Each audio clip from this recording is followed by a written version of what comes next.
Hello, friends. This is PulseGlazer. There is no Roy today. There's also no Gunny. We've got a new guest host. We are joined by the one and only NickDaGreekGeek. How you doing, Nick?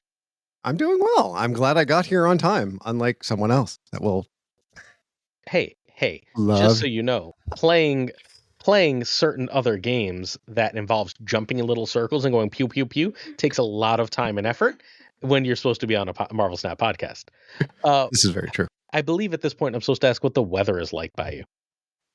Oh, it's great now. It's going to be crappy in a couple of days, and we're going to get a lot of snow.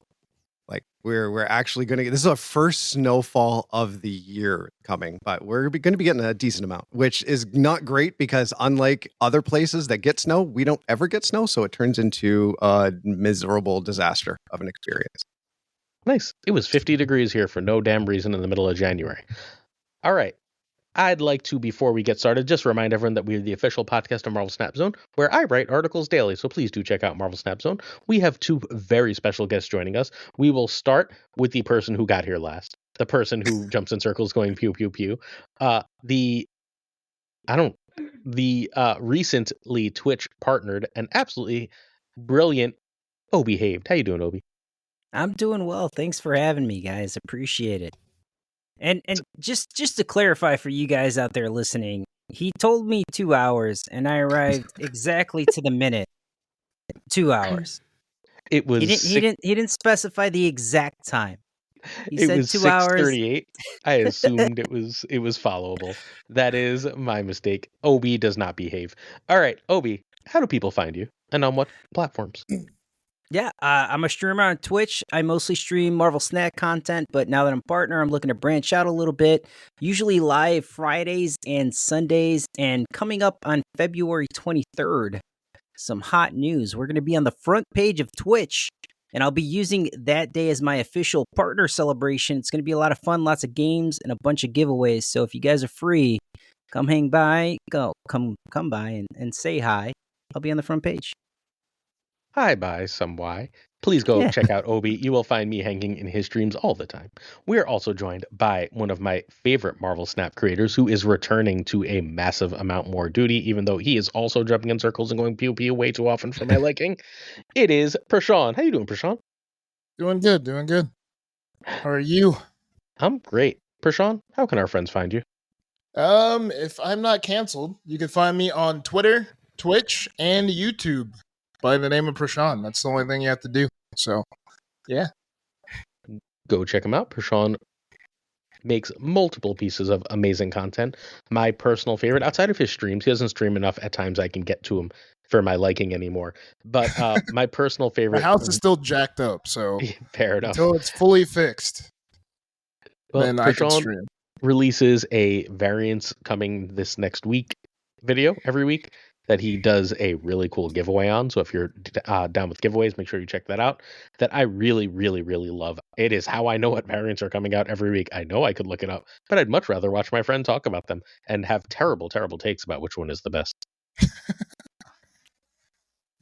If you would like to engage further with our content, please check out Snap Judgments Pod on YouTube. We just crossed 17,000 subs. And twitch.tv/PulseGlazer. I was trying to brand myself for a minute there outside of just branding Snap Judgments.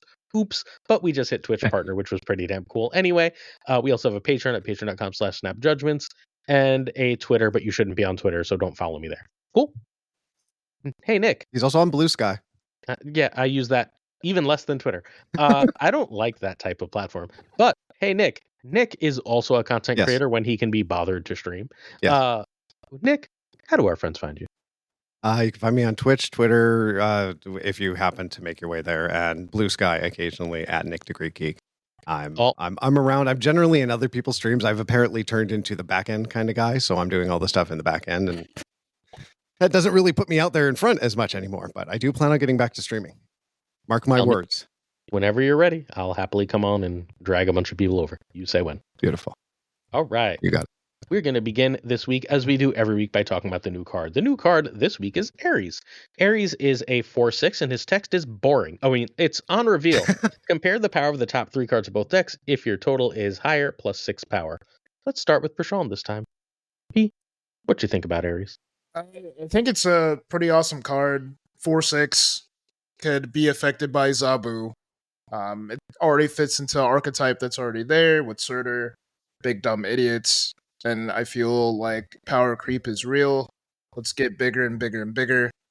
And yeah, I don't know. I think it's solid. I think it's maybe the top 2 card this season so far. Really? Yeah. Obi, now you're gonna have to rank it too, because now we're all ranking it. Oh no! All right, so listen. It's a strong card.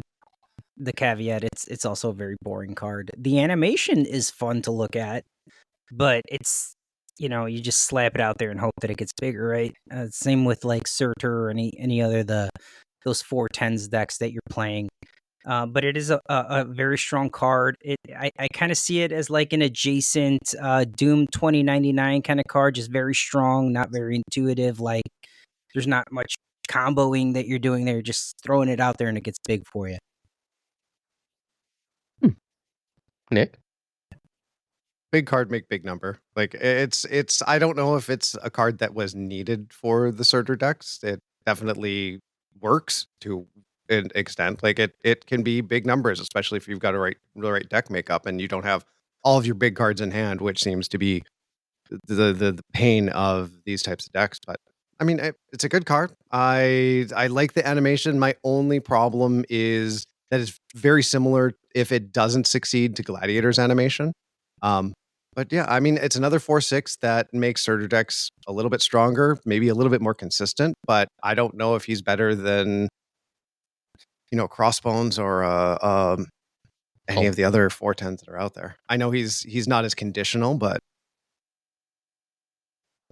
so he's, I think, the worst card this month, but I don't think that means he's bad. Like, I think he would be the second best card last month, maybe third if we're counting Galacta. He's, I mean, on par with Galacta, right? I don't think he's as good as Doom 2099. Doom 2099 was the best card last month, at the end of the day. I think that they function similar. I'm sorry, I didn't mean to interrupt you. No, I don't give a shit. Yeah, that makes sense. So, I think Valentina makes a new tier 1 deck. And I think Bullseye makes a new tier 1 deck. And cards that make tier 1 decks, I think, are better than cards that just go in tier 1 decks when they don't really go other places. But technically, Bullseye goes into discard. Yeah, but like, I don't think the best versions of Classic discard run Bullseye. I think the versions that run him are fundamentally a different deck. They're not like Apocalypse Dracula decks anymore, right? So I think that's a different deck, right? Like Hand Generation existed for Loki. It's just a totally different deck with Valentina. Not Valentino. Is it Victoria? Excuse me, Victoria, not Valentina. Stupid V names. They can't believe they released a Valentina and a Victoria, but whatever. Then that means I'm comparing this to Iron Patriot and Moonstone. Iron Patriot, I think, is the best 2 drop in the game, like full stop. I think that, like, if you're going to play a 2 in a deck, it's Iron Patriot. So it's not better than Iron Patriot, and that means it's Ares or Moonstone. And I have Moonstone a bit ahead. I think they're probably relatively close. Moonstone goes in more stuff. Ares is more important to the stuff he goes in as of right now.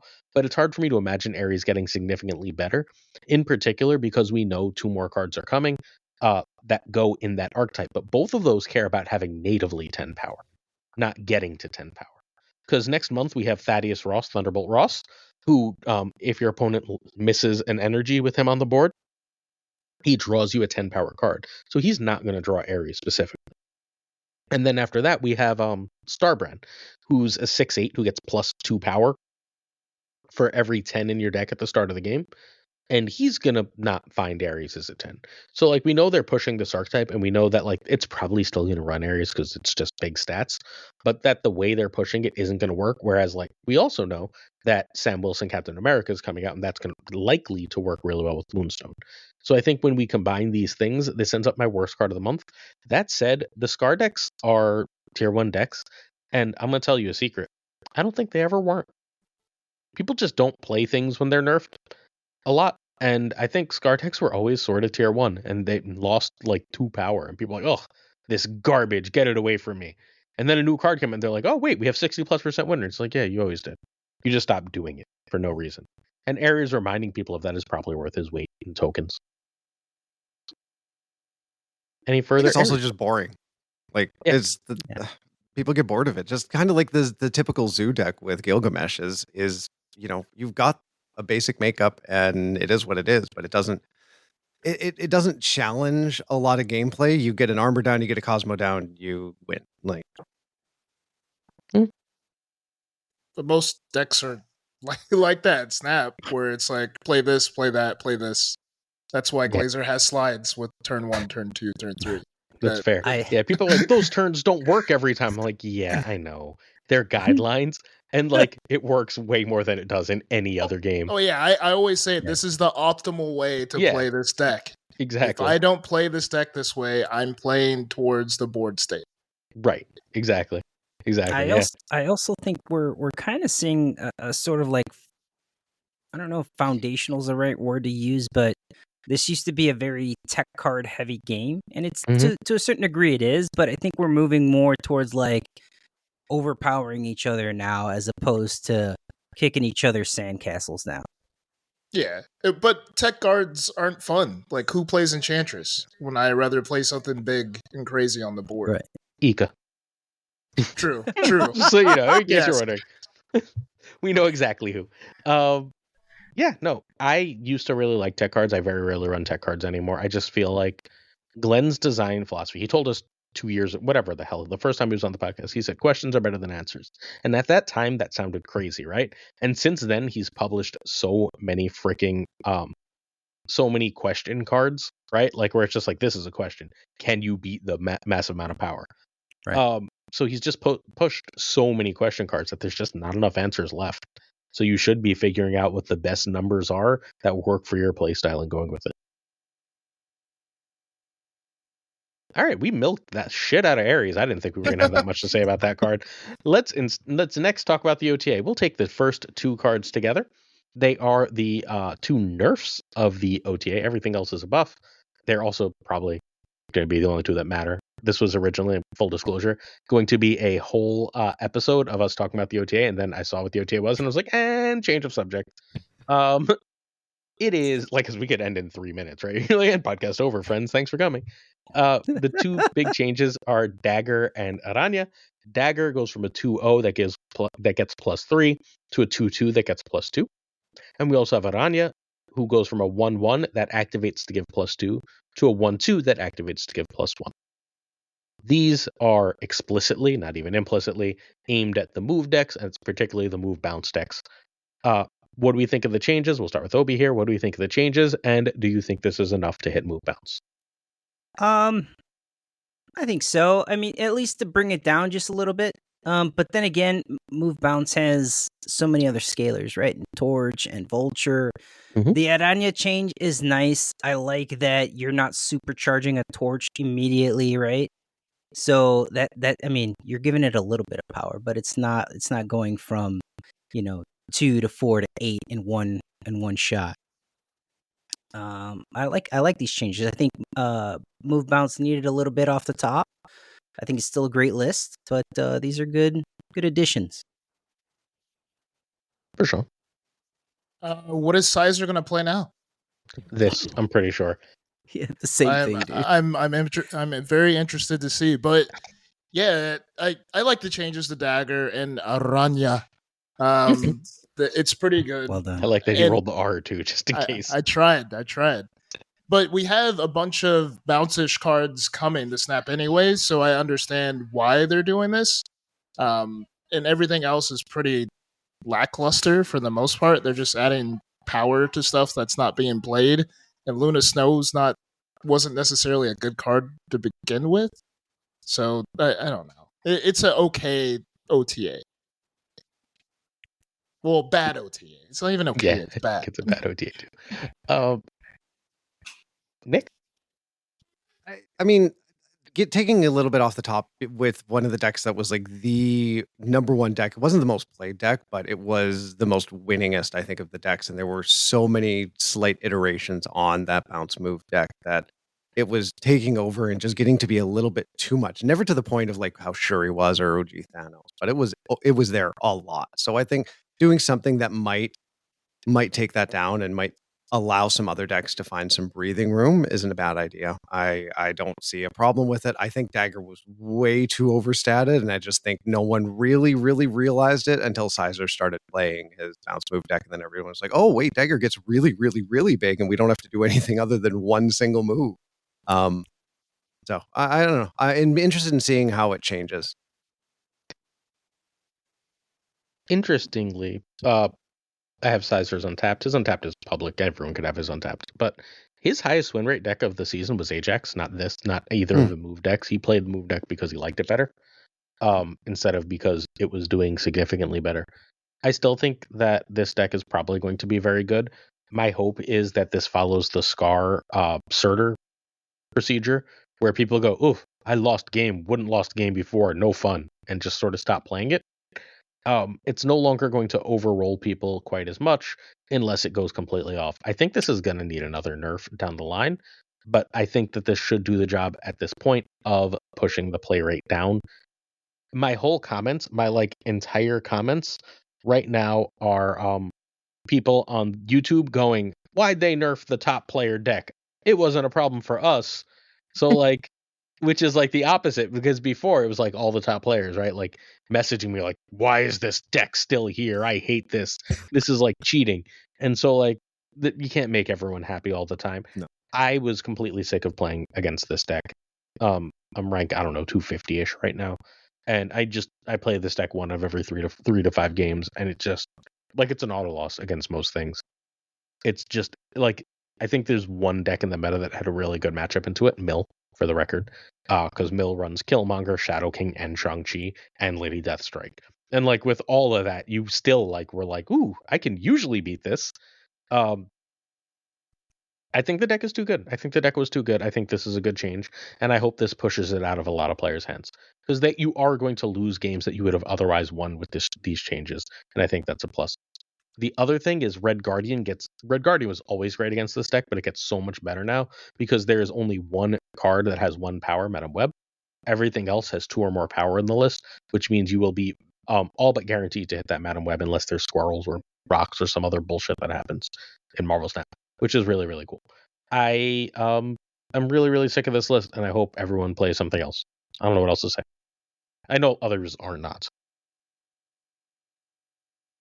They'll survive. They always do. This always happens. There's always a change. The meta shifts, and someone will find something else broken to put in this deck in a month down the line, and maybe it'll come back, or maybe it'll just stay where it belongs and being a little bit less popular. I don't see this deck going anywhere. I mean, it's just taking a little bit of power off the top. It's still going to be very strong. So, don't believe in the hype, y'all. If you like the deck, keep playing it. Yeah. All right. The other changes, and we're not going to go through these one by one. Feel free to talk about any of them or all of them. I'm just going to list them out because, I mean, I think it's very hard for me to imagine these mattering. Spectrum becomes a 6/7. Namora becomes a 5/7. Leader becomes a 6/4. Because he's apparently the villain in the Captain America movie, which I did not realize, by the way. Sandman becomes a 5/8. Ms. Marvel goes back to a 4/5, but keeps her other ability, right? She still needs 2 cards. And then Luna Snow, of all cards, becomes a 3/6. Prashaun, want to lead us off this time? Anything to say about any of these? Oh, well, it's lackluster. All cards that aren't being played, maybe they'll get some play, maybe someone will make a deck with them, but I don't see it. Obi? So I'm probably the exception to the rule here. I decided that I was gonna throw the freshly minted Luna Snow into a Hope Summers list along with Galactus and Alioth, and cheese out early Galactus and Alioth them to death. And I've been doing that all day, having a lot of fun. So, Nick? I think ±1 points of power are they're the most boring things you can do for the OTA. I understand they're easy changes that you can make, but I don't know, unless you're changing the cost or doing something different, it is really I don't think it's going to change much of anything. It's nice that C5 gets Miss Marvel back. Not that C5 was much of a thing anyway, but at least now maybe it can be. Maybe it can be something different now. But yeah, I don't know. There needs to be something better, something bigger. They need something to actually shake stuff up. I don't expect Sandman or Leader to come back in just because they got an extra point of power. Same with Namora, really. Yeah, give me some spice. Change Kang, change Adam Warlock. Do something. Mm-hmm. This is boring. So the Spectrum change, I think, is because it'll go in the Sam Wilson decks, I guess. I remain skeptical that like those decks are going to want Spectrum. It's just she's 6/7 that gives ongoings +2, and Surfer is 3/2 or 3/3. I don't actually know what Surfer's numbers are. I don't care what Surfer's 3/2, right? Surfer's 3/2. Somebody? Maybe. Yes. Yeah, Yes, all right. Surfer's Go with 3/2. Thank you. It is 3/2. Surfer's a 3/2 that does the same thing, right? Like I pay 3 for one, I pay 6 for one. I'm gonna go with the deck that wants me to pay 3 for that, as a general rule. And yes, they go with different cards and everything, but like you're paying double for the same power output, and I just don't like it. I don't think it's worth it, even at like +4 power. I don't think +4 power and running ongoing cards is better than the +3 cost. I just don't. So I think Spectrum's got a really uphill battle. Luna, I've seen some okay stuff with. Fudge, Elephant Fudge on Twitch, has been playing in the top 20 a Luna mill deck. He runs Luna in the Baron Zemo slot. It's been really, really effective. It's not a high win rate deck, but it's an insanely high cube rate deck because we talked about all the tech cards in mill. And Luna, fundamentally, what Luna really lets you do is A, it gives you an extra thing that gets destroyed for death, and B, it gives you something that Lady Deathstrike can so you can Lady Deathstrike on 4, which means you can hit like an earlier Valentina, you can hit a Bullseye, you can hit all that bullshit before they can copy it or do anything else. That's reasonably strong, right? Like that's a snap condition. So I think Luna having an extra power could mean something. I'm not sure. I always thought Luna would be better than she was, and I think she might be statted aggressively enough to get there now. And that's it. I don't think care about that. Spectrum wasn't aggressive enough with their like that card just needs to have more beef to it. Yeah. Like Spectrum, I mean, I understand why you don't want it to be a 6/10 that gives +2 to your whole board. That feels excessive. But maybe make her a 5/7.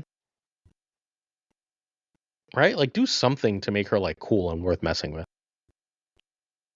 It's hard to justify her as your final turn 6 play. I understand she does a +2 power buff to all ongoing cards, but that's generally, I don't know if that's enough to have her there.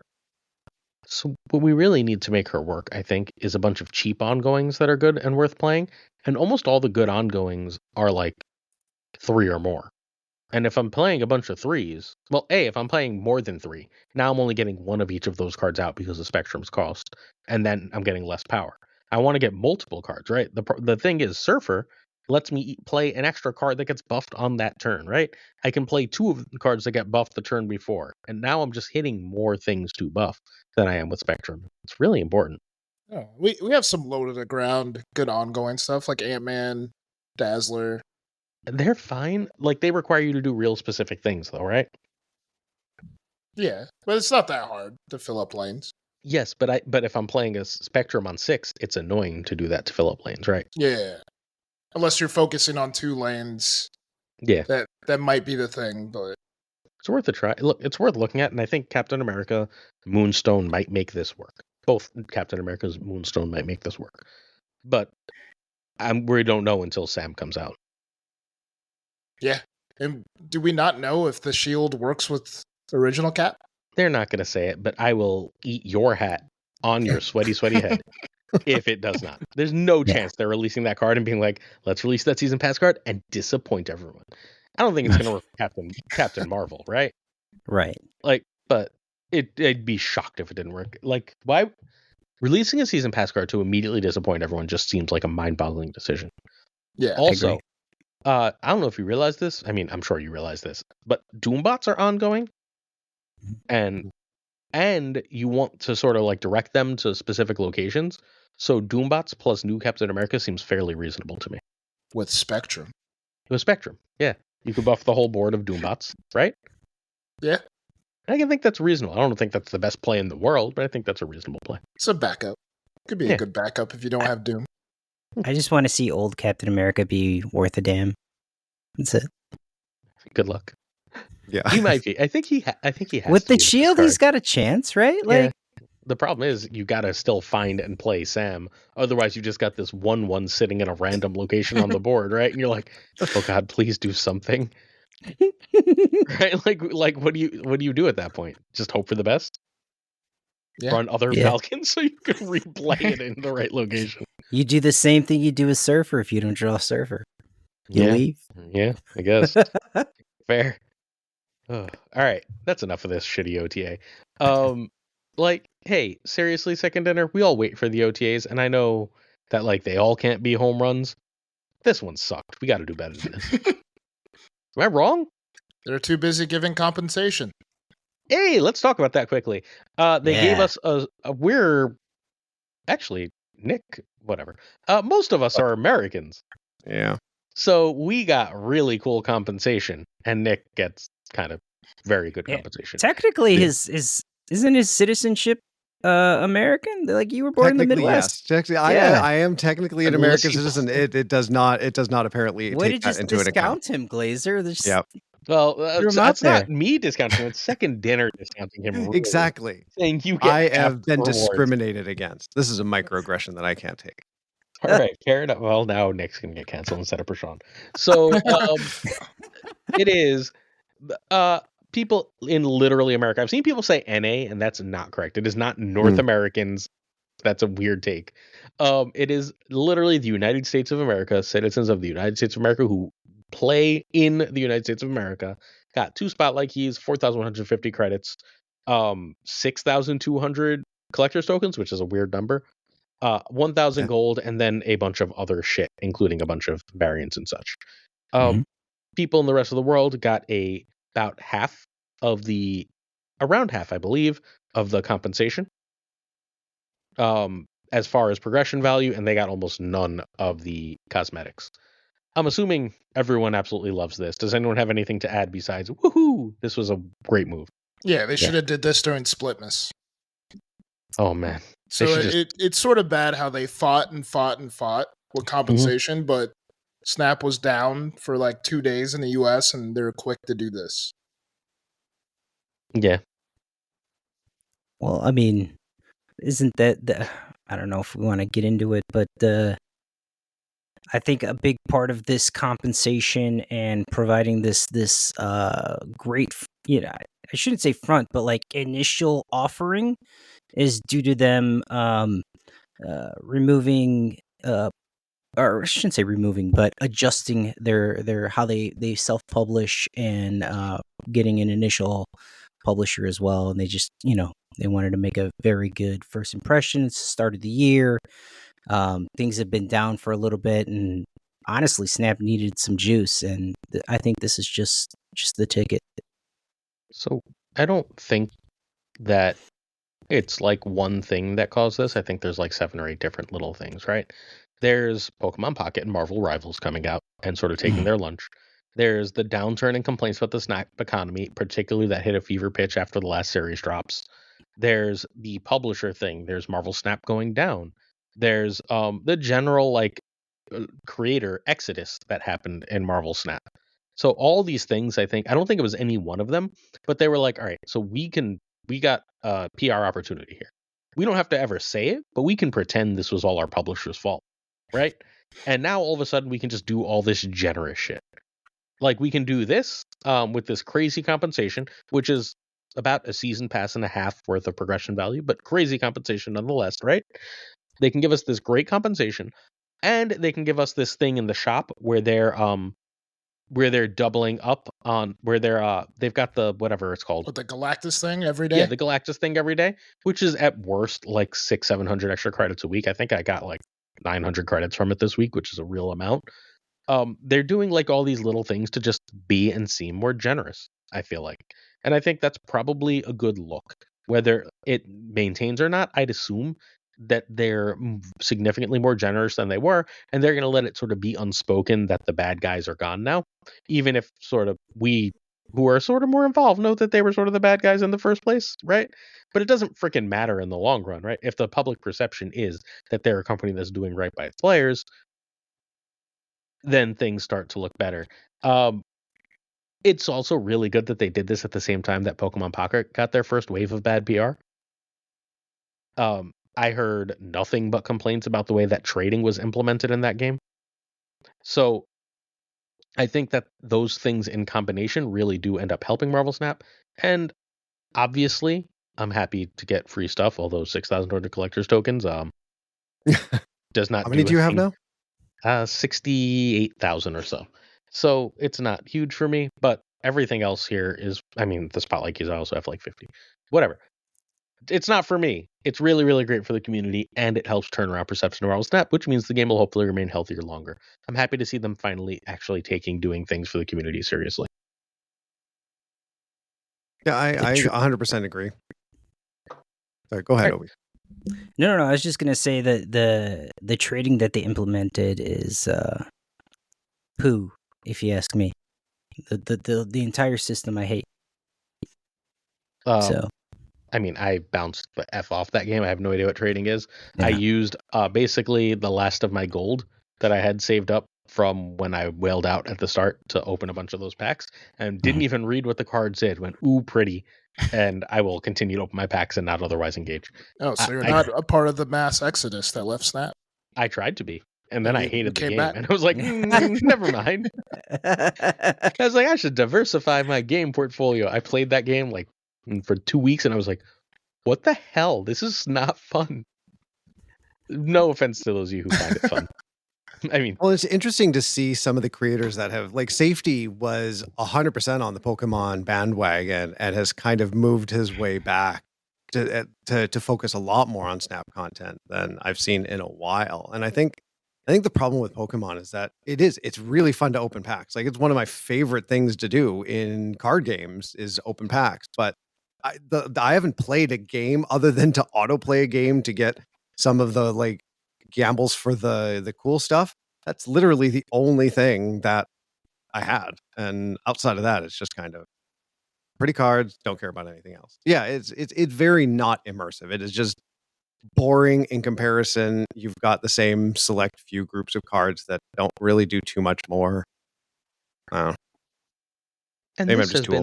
And this has been this week's version of Why We Play Marvel Snap Not Pokemon Pocket. We'll be sure to do this segment again next week and every week for the foreseeable future. We literally do the exact same segment with the exact same reasons every week. All right. So what we're going to do for the rest of this episode, more or less, we got the end episode stuffs, but we're going to go over every major archetype. We're going to look at basically what series 4 and 5 cards they require, and then what they sort of run. We're just going to chat about the archetypes one by one, and then we're going to try and make a top 5 or 10 or whatever number of cards to target list. Does that make sense for everybody? Yeah. So everyone has 6,000 tokens, every American got 6,000 tokens. Everyone else got 3,000. What should you be doing with them? What are the cards to look for? And like, hey, everyone's in a different situation. So the reason we're doing it this way is because, as you can see, like on the screen, these are the 4 cards you need for the Afflict package. If you already have Ajax, Antivenom, and US Agent, then maybe your situation is different enough that our recommendation doesn't matter, and you should just go get Man-Thing, and then you have that list because everyone should get Man-Thing. Yes. Yeah. Yep. All right. So since I already ask a qualifying question, yeah, are we just using 4 and 5 series? Are we including series 3? No, just series 4 and 5. So I can never do series 3 for this type of content because when do you get Hazmat? Right. Well, that's what I was. Yeah. That's why I was asking. You know. Yeah. There's just no way to know, unfortunately. Sure. But since it's so much faster, I think that if you end up with the other high series cards, you should be able to work out. You know what I mean? Yep. Like even if it's a month or 2, you'll be fine. Instead of like 6 months, which is what it was before. Has anybody checked in to see what the progression feels like if you're still in Series 3 now compared to what it was before the change? Because it has increased substantially. It takes about 3 months now, and you get a new card every day, more or less. So it's, from what I've been told, it feels significantly better. The people who hang out in my chat who are Series 3 have all been much more positive about it. I obviously am not one of them, so I'm taking other people's word, but that's the best I got. Do we want to put Moonstone on this list for the Afflict package? I don't think it goes in this list. Doubles up Man Thing. Doubles No, it up doesn't. US Agent.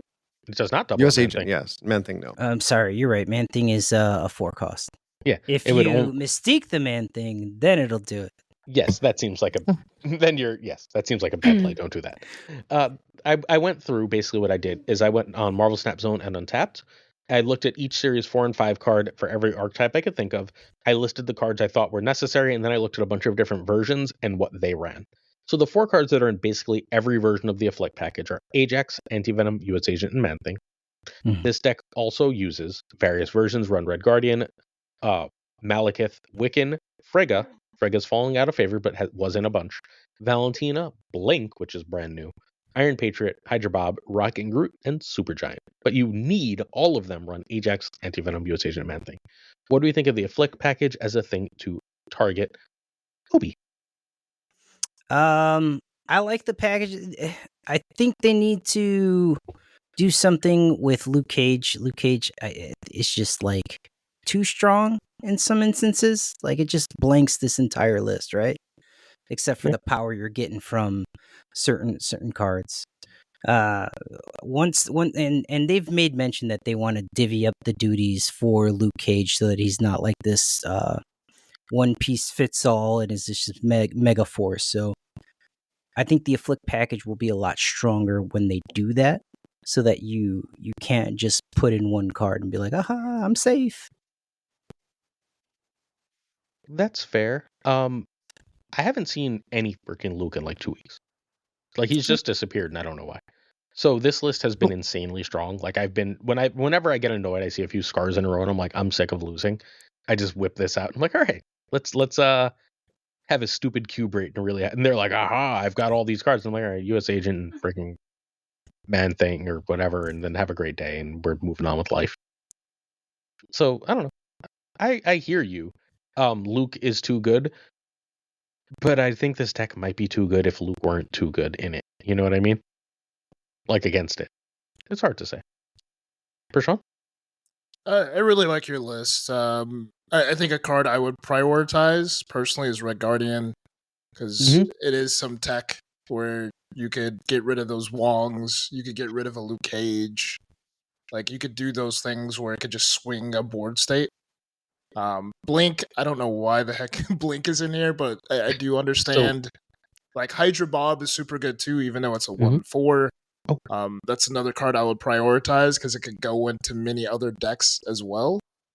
Same with Malekith. Malekith is pretty decent. Surprise card at the end. You can pull like your Hazmat or your Luke Cage to swing the board. So yeah, solid list. Nick? It's one of my favorite lists. Like I love playing Anti-Venom, and I love the chance of you getting a free card that you can completely negate with Luke Cage. Like that combined with Malekith pulling your Luke Cage, so they have no idea. And that very last turn of the game, it's like a massive swing because your Luke Cage comes out. I think that's one of the most fun things about these decks is that potential surprise on turn 6, where you can just negate all of the damage to your cards and just completely screw over everything on their side. I haven't seen much with Supergiant in here, but I think I've seen a lot more Eliath. Just watching some streams today, I've seen a lot more Eliath in play. So Supergiant, Malekith can make that a little bit scary. But I think it's a really strong deck. I think Affliction is and will be strong. But yeah, the Luke Cage, it's because what else can you change other than splitting him apart? What else can you change out of that card? You can't. Changing his power isn't going to really do much. So what you have to do, and what they're eventually going to do, is they're going to be like one that affects how your cards affect your cards, one that affects how your opponent's cards, or like one will be for on reveal, one will be for ongoing. So like Hazmat will take off power, but like the ongoing cards won't, or vice versa, and they'll like start splitting it up that way. I'm not looking forward to that day. I think people need to be careful what they wish for in the long run. I think it's going to be it's going to make the Affliction decks like crazy strong. All right, real quickly. If you are planning to play this list, and we're talking about buying cards, right? Like at the end of the day, it's extremely strong and it's not that expensive. What you end up needing is 3 Series 5 cards and 1 Series 4, right? Which isn't terrible. However, Ajax and Man-Thing only go in one list. Oh, I missed a card in the small good. Oopsie. Ajax and Man-Thing only go in this list. Anti-Venom goes in a lot of stuff, but you shouldn't use your tokens on Anti-Venom because there is a 4,500 gold bundle next month coming for Anti-Venom. Save your gold, get that bundle, you have Anti-Venom, so you shouldn't use your tokens on that. You can also right now spend $50 and just have Ajax and then get an extra card out of it. May I suggest Man-Thing, right? Like, this is 3,000 tokens. And at that point, you have the deck without using any of your extra resources. And I think that's probably a better way to go about doing this than going to get these cards right now, even if I do really, really, really like this deck. Can I guess the card that you forgot? In the small good cards list? Or both? Wait, yeah, go for it. Silver Sable? No, Sable's not in many. Zabu. Oh, Zabu. All right. Zabu is particularly good in the Blink versions, because if you don't see Zabu early, you'd like never play her, but you still really, really, really want to see Ajax a lot, right? So your last turn, you just go like Zabu into whatchamacallit. You go Zabu into Blink, and then all of a sudden, you either get like early anti-venoms and bullshit, right? Or you end up with just getting a free Ajax at the end of the game. The small good cards that are absolutely needed, or small good cards is the Havoc list for anyone who's not aware. It's been around for like 3 seasons. It's been one of the highest run rate decks in the game. It doesn't make sense always that it is. It's actually finally starting to slow down. It's got Agent Venom, Thena, Havoc, Red Guardian. The also uses cards, or where I forgot one. It also uses Sage, Cassandra Nova, and US Agent. The card I forgot was US Agent. What do we think of this archetype, this list? Is this a good place to start, or is this something you should like sort of get later? Obi? I feel that the small good cards list is probably a lot more difficult to pilot than something affliction based. But if you like, mental gymnastics and counting power exactly to the T, then this is the list for you. Prashaun. Sorry. No. I was just gonna say that the fall from grace for Angela hits me so hard because I absolutely love that card. It's not even in the list anymore, right? I know, dude. It's so bad. Yeah, I think it's a solid list. I just don't like Havoc. I don't know. For some odd reason, I just don't like that card. It's hard to play. Yeah, it's very hard to play. I think the skill... I think it's more of a skill type of deck instead of a plug and play. Mm-hmm. So if your skill level isn't there, then it might be a deck you might want to avoid, or a card you might want to avoid. I really like playing like Silver Sable on one, especially with Agent Venom that season. All that was good, especially with like Iron Man, Mystique, all that stuff. Like you're able to get easy wins. So yeah, solid list. Yeah, I think the tough thing with this one is trying to figure out, where do you play your US Agent? Where do you play that Cosmo? Because what if you play that Cosmo and you're like, oh crap, I needed to play my Sage in that lane, then you can't, or they Cosmo another lane or block off something else. It is a very strong list. The fact that it can go toe to toe with some of these massive, like high point lists, just with these teensy little cards, like that's one of the great things about having Havoc in this list is you could play him on turn 4 and still win and play multiple cards for the rest of the game because they're so low cost. But yeah, trying to figure out how to target, what to target, and when to target it does make it a challenging list. But I find it's really, really rewarding if you can sort of figure out the play lines up. But yeah, you're right, Obi. Shadow King chomps on this for absolutely just lunchtime. But that's, I think, where stuff like the Cosmo can come in to really block that off. By the way, Obi, pour one out for all of the Angela splits that you had done. How many was that you went through to get the perfect Angela split? We're not going to talk about it. It's a lot. All right. So Obi's got more Angela splits than years on this earth, but I think this list is ultimately a skip for newer players. I don't think you should really be targeting any of the cards in this list because I don't think we're going to see Agent Venom, Thena, or Havoc really much else besides these. Sage and Cassandra are fine if you happen to get a bunch of these cards, right? But like they're not, like Sage is important for other lists, but not especially for this. I think Red Guardian goes in a lot of decks and it's required here. I think Red Guardian's a really great card to target, but I don't think you're targeting this deck. I think you're just targeting Red Guardian from it. What are the only two really hard cards to get in this one, like Thena and US Agent? Because all the other ones have either like Casanova was free if you've been playing for, Since however July. many months it was. Agent Venom was a season pass. I think Red Guardian is one of those universal cards that I'm surprised didn't get hit today, but is just you should have Red Guardian. Like there are so many decks that he goes in and it's archetypes that he just wipes out. He's the number 2 tech card for me. I think Shadow King still reigns supreme, but I got him over Shadow King at this point. I mean, I know. You just like Shadow King more. Fair. Yeah. Yeah. If you have kept up with card acquisition and been playing for long enough, then you should have Cassandra Nova. You should probably have Thena, let's be honest, right? For a while, Thena was the best card in the game. And you should probably have Agent Venom, at which point, like, you're getting like a Havoc/Red Guardian, and all of a sudden you have a ready-made list. That's an option for those players who are there. I just think that for people who have been playing less time, who played casually and more recently got serious and so on, if I'm newish in Series 3, this isn't really where I want to be looking. All right. Our next 2 lists. We're going to start with the Move package, for which we need 4 high series cards, although there is a split. I didn't want to separate Move Bounce and Classic Move. You need Aranya, Madam Web, and Ghost Spider for any Move package, and then you're choosing between Frigga and Goliath. If you're playing Move Bounce, you need Frigga. If you're playing Classic Move, the Heimdall list, you need Goliath. That's it. You need those 4 cards, although 4.5 cards, basically no matter what. Nico, US Agent, Anti-Venom, and Toxin are the other cards that are in various versions of this. Sorry, Anti-Venom should actually say Agent Venom, excuse me. I continually type those wrong. So Nico, US Agent, Agent Venom, and Toxin are the other cards that could be in this list that are high series. We already sort of talked about this, so do you mind if I just go ahead a little bit? Yeah. We don't know how good this list is right now. Any statement of that is speculation.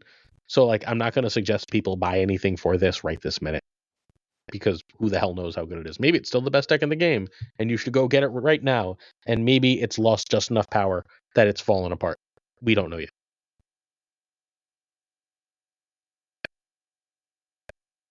Anyone want to talk about that, or should I just go on to idiots?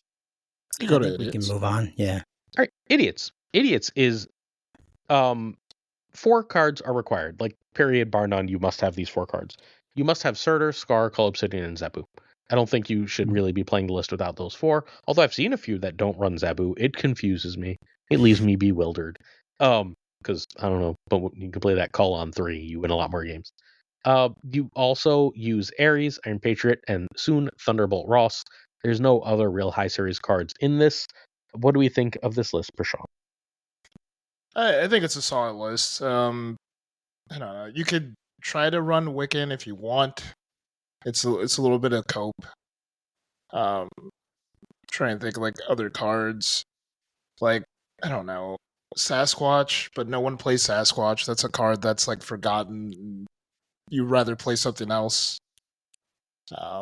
Yeah, solid list overall. And like, Thunderbolt Ross is gonna go crazy. Like, I wouldn't mind trying to put, like, a Red Hulk in there too. What series is Red Hulk? Is he still, like, 4 or 5? So, Red Hulk is still 5. He has not come down. I would assume he comes down next one. Yeah, so I think, I don't know, just to be cute and fun, just Thunderbolt Ross with Red Hulk. I think that would be cool in the same deck. Yeah, overall list, it's meta now again because of Ares. I think Ares is another card that can go in here too. And you put that down. So yeah.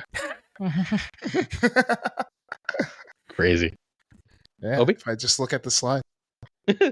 So talking about Sasquatch, when I was brewing for Ares, I decided to do Ebony Maw, War Machine, and Infinite, right? So, like, I threw in Sasquatch because I knew it'd always be a 5, and if I had War Machine on the board, I could play him and Ebony Maw on 6, as opposed to just like a single 20 power fat stat stick.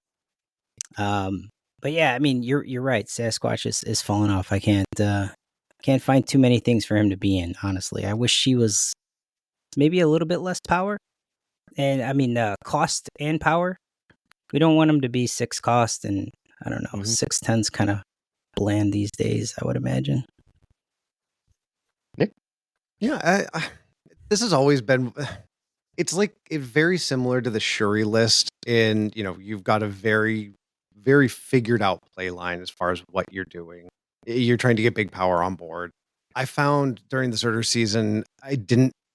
It's fine. It's strong. Sometimes I like playing it, but the decks that I preferred playing were like the Wiccan style Surtur decks, which I know people have admonished the Wiccan style, but I liked that ramping out of that extra power, being able to play that arrow, buffing the Surtur, rather than just your standard play Zabu, play 4 cost for 3.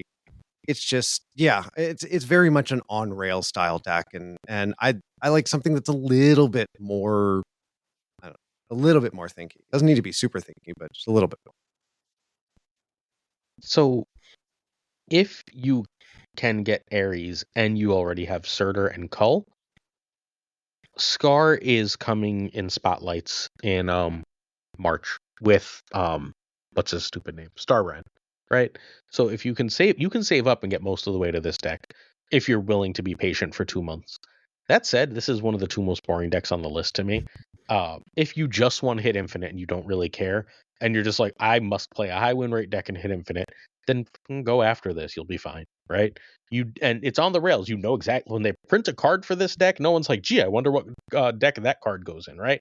Ares came out and everyone's like, you know what deck this goes in? What deck this goes in? The Idiots deck. Thunderbolt Ross is spoiled. Everyone's like, yep, Idiots card. Then we've got Starbrand. It's like, okay, Idiots card. Like, it's not brain surgery here, right? If you want that, if that sounds good to you, like, because the way I'm describing it is not especially positive. So if you're hearing that going, why does he sound so negative? That sounds awesome. Then go get these cards and have a blast. I literally cannot play this. I can't bring myself to. It's just, I'm not even playing. I'm just like, slam, point, ooh, point. And sometimes you're playing like Galacta and what you're doing is slam pointing, but it feels so much better because you have like placement choices and like, you know what I mean? Versus this, which is just like, 40 point there, 36 point there, run. I don't know. 1 card per turn. Feel good. Oh, last turn I played 2. Ha ha. Well, like Surtur is a fun card. I like the animation behind it. It feels good when you can get him to proc. It's fun if you get the right timing of him down.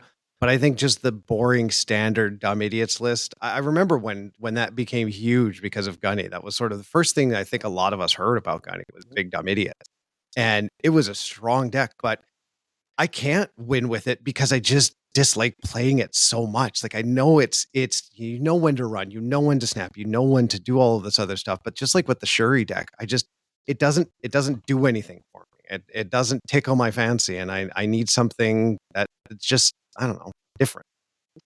The only thing that tickles Nick's fancy is Man Thing. What he said, Flicked was his favorite deck. It's true. He said it, not me. All right. Anything else? All right, let's go on from this. Honestly, my least favorite slide of decks. We are on to some other stuff. Next up is Mill. Mill is an archetype on the rise. It does need, I think it needs 4 cards. There are decks that don't run one of them. I will call that out. I think Mill needs Misery, Gladiator, and Fenris Wolf. All the best Mill decks run those 3 cards. There is an argument that they don't need Lady Deathstrike. I don't know what meta you're in, but my meta has a lot of Valentina and a ton of Bullseye and like all these other cards where Lady Deathstrike is utterly freaking amazing right now. But again, I think you mean Victoria Hand. Victoria Hand, yeah, they're the same card in my head. The one that makes the things bigger, not the one that makes the big thing. That one. All right. This deck also uses Baron Zemo, Iron Patriot, Red Guardian, and Luna Snow. So one player, however that player is top 20, Fudge, has Luna Snow in that Baron Zemo slot. Otherwise, they run Zemo, and a few people who are missing Zemo have been running Juggernaut to reasonable success. They almost all run Iron Patriot, but Iron Patriot is generic and just replaceable. And they very rarely run Red Guardian because there's not really space, but Red Guardian good. What do we think of Mill? And we'll kick it with Obi. I hate this list. Tribe of Foot is in chat right now. You're gonna break him. Go ahead. I mean, sorry, it's not fun to play against, and I feel shitty playing it. So like, I just don't like it. Not being able to play cards in a card game is like the ultimate freaking feels bad. And this like amps it up so hard. Am I saying that it's a bad list? No. I'm saying that from a personal perspective, I just don't enjoy playing against it or playing it. It's not necessarily a trash tier archetype or anything like that. It's actually very strong, which is partly why I hate it so strongly. Prashaun. I like this stack. It's one of my favorites. I probably would put Zemo in front of Fenris, in my opinion, or maybe even take out Lady Deathstrike. It's weird that she's become meta, and then Grandmaster. I think Grandmaster goes in this list. Grandmaster goes in a lot, yeah. So you're thinking about playing like your Yondu's and then Grandmastering your Yondu, or Gladiator and then Grandmaster and Gladiator. So I really think that fits in well too. Because what is that, Series 4, Series 5? Gladiator Right? 4. No. What's his name? Grandmaster. Grandmaster. He's 4 also. He's a 4. Yeah. So Mhm. I would definitely put him with the mill package. Nick? Yeah, I like this list and I hate this list all at the same time. Like there is this weird in between to where it's the worst possible list to play against. It is a very powerful list, but it's Galactus has gotten better to play now just due to the fact that it is so much harder to play. This one just it does. It feels really bad to play against. It feels really bad as you're playing it because you're limiting that other person's ability to play cards, and it's not the kind of archetype that gets you a ton of Q. So if you like making people miserable, this is a great list to play. Like play this list. If you want people to hate you, if you want to become that person on ladder that everyone hates, sorry, crime, it is the list to play and it will win. If you're trying to just win, it will win because people will just leave. They get sick of losing all their cards. And like, what do you do after turn 3? If someone has gladiatored you and then the next turn they freaking Grandmaster and then Misery and like, you're just like, okay, bye. Like it's frustrating to play against, but it is strong. It does win. Yeah, playing Magic and then you just delete their hand, you delete their deck. Like there's nothing they could do on turn 7. You just win. So I think this has an argument for being the best deck in the game right now. I think it works better if you don't over-focus on the mill and instead just focused on that everything you're playing is insanely above rate. You get like a 112 death. Lady Deathstrike plays for like 513, 516, right? You're playing Shang, you're playing Killmonger, you're playing Fenris Wolf, who's a 2 that ends up playing because you're running all these other cards for like 7 or 8 power at the very least, and sometimes more. Like, I think that is fundamentally how you play it. What it is an insanely ahead of rate deck. And I think because it's so ahead of rate, it ends up being one of the best decks. Because it also, like, once you get rid of a couple of opponents' cards, you know things that they can't do, and knowing things opponents can't do is a great way to win games of Marvel Snap. I also want to call this one out because this is about as cheap as you can get right now. If you can open for Misery, I think Misery's in this week, unless I'm losing my mind. Yeah, so Yes. Misery's in Spotlights this week. Gladiator, Lady Deathstrike are Series 4 cards. Like, for a meta deck, you can just get both of them. And then all you really need is Fenris Wolf. And like all of a sudden you've got a tier 1 deck. We're close enough to a tier 1 deck, right? You can buy Iron Patriot for $9.99 for another few days. And I think that's sort of like where you want to be. You can, and if you need to run Juggernaut until you get either Luna or Zemo randomly, and like I would betcha when they do that big series drop in late February or March that either Zemo or Luna is going to drop series. Right? Like I would bet almost anything. So with all that the case, this is a really good deck to get into, and I think Fenris Wolf is a real contender for like cards you should consider buying because with Fenris Wolf and like cheaper stuff, you can get to a meta deck. And you'll feel terrible when playing it, but you'll win. It's a Do control. you ever play this? I never see you play this list. I very rarely play it. Yeah. I don't like it. So I don't really love running tech cards right now. There have been times when I've been all about tech cards in Marvel Snap, right? But I'm not like super into tech cards at this exact moment. So I haven't played it because it's a tech card soup deck. It's tech cards and head of rate cards. All right. Any further mill thoughts? Or are we on to the next feels bad deck? Let's rock it out. All right, Hella. Hella only needs one high series card. Hella needs Blink. That's it. A lot of Hella decks also use Gore because Gore is really good with Silver Samurai. Danish runs Corvus Glaive. No one else runs Corvus Glaive, but if you want that version, you must have Corvus Glaive. And a few versions, Butt in particular, runs Iron Patriot because, I don't know, Iron Patriot's just a little bit broken right now. So Hella's stupidly cheap to get into. It's a bunch of Series 3 cards, but it is one required Series 5 cards that is in spotlights in about 3 weeks. Let's start with Prashaun. Hella thoughts? Hella's Hella. Like, I don't know. It is what it is. I think Gore's a good card. It could go in other decks as well. If you like playing discard in general, Corvus is a good pick. And then you should buy the Season Pass card. Yeah, really. Iron Patriot is in almost every list we've talked about almost. So get the Season Pass card while you still can. You have a few more days. Yeah, before we go to Obi, sorry. I'd just like to note that $9.99 is way cheaper than 6,000 tokens. Like, it's so much cheaper, right? Yeah. So, all right, go ahead, Obi. No, that's exactly what I was going to say. Is that if you're not already investing in anything, like the Season Pass is the single most biggest value in this game to be getting. So you're doing yourself a disservice.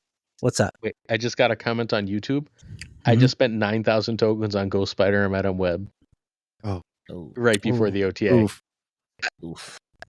Yikes. I'm going to say this because all of my content has been saying this like up front. I'm like, I'm not recommending any damn cards. Do not buy shit until an OTA happens. Just don't do it. People are like, should I buy this? I'm like, I'm not answering your question. You come back on Thursday and you can, like, as soon as this podcast ends, I'm going to spend a bunch of time on Twitch and I'm just going to answer every should I buy question that I've been ignoring for days. I'm not answering shit right before. Don't buy shit right before an OTA. You know they can nerf your shit. Sorry. Go ahead, Obi. I saw that comment. I was like, "You just spent how many tokens?" Oh wow, like, that's a video investment title. there. That's a thumbnail. Don't buy shit because they're gonna nerf your shit. Only got that on a right t-shirt. Shit on my YouTube thumbnails. Yeah, make star T.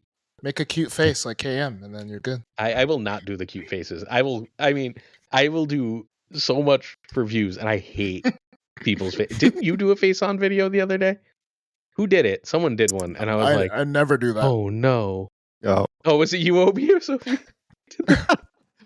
I was just like, oh my god. Nothing makes me want to click a video less. And like, I still watch plenty of people who do it, right? Because I know them, and I know everyone in this community, so it's not going to stop me. I think right? I will one day. I thought about parroting like everyone else's thumbnails. I'm doing it so ironically.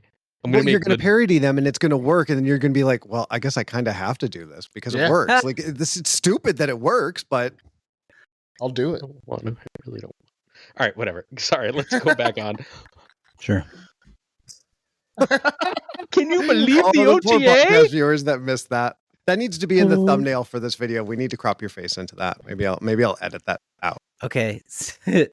Pulse has the cutest face. Like, all right, I hate them. Look at your DMs real fast because you just hit me some kind of way. Screenshot it, you jerk. No. Okay, good. All right, I will. Go ahead. And I'll talk about Hella while you do that. So go for it. Hella used to be when she was first around and she could bring back everything was just like a world beater. I think now it's a little bit more fair where you have to do everything of a separate cost to bring it back, right? You're right. Blink is key in this list. It also goes in a lot of other lists. So if you're looking to invest in something that's kind of multi-purpose, Blink is a solid card to do so. Nick, anything?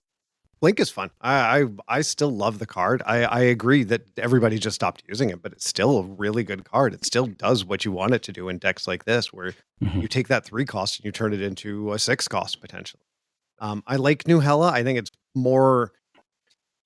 You have to plan a lot more as to how you're doing it, and it can be more disruptive for the other player. Like before, Hella was me discard card, me bring back card. Like there was no thinking. You weren't playing Silver Samurai. You weren't playing Moon Knight. You weren't trying to screw over that other player at the same time. This, at least with Hela now, there's a bit more interaction. There's a bit more that you can do and mess with that other player.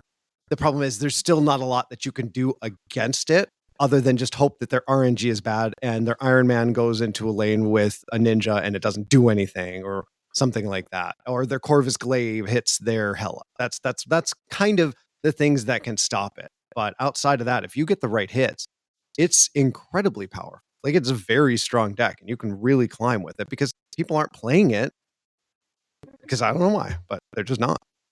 Because it's hard now. Like confession time. I love new Hela. I'm playing the shit out of 3 different Hela lists: the Butt list, the Danish list, and the one Toxic sent me yesterday. Toxic Soul King sent me like 2 days ago. I've really loved them. Like they require me to like think now. Like, and I'm mostly deciding what card to play and where, right? Still, but like there's actual choices to that. It's not just like, well, obviously I do this. Well, obviously I do that.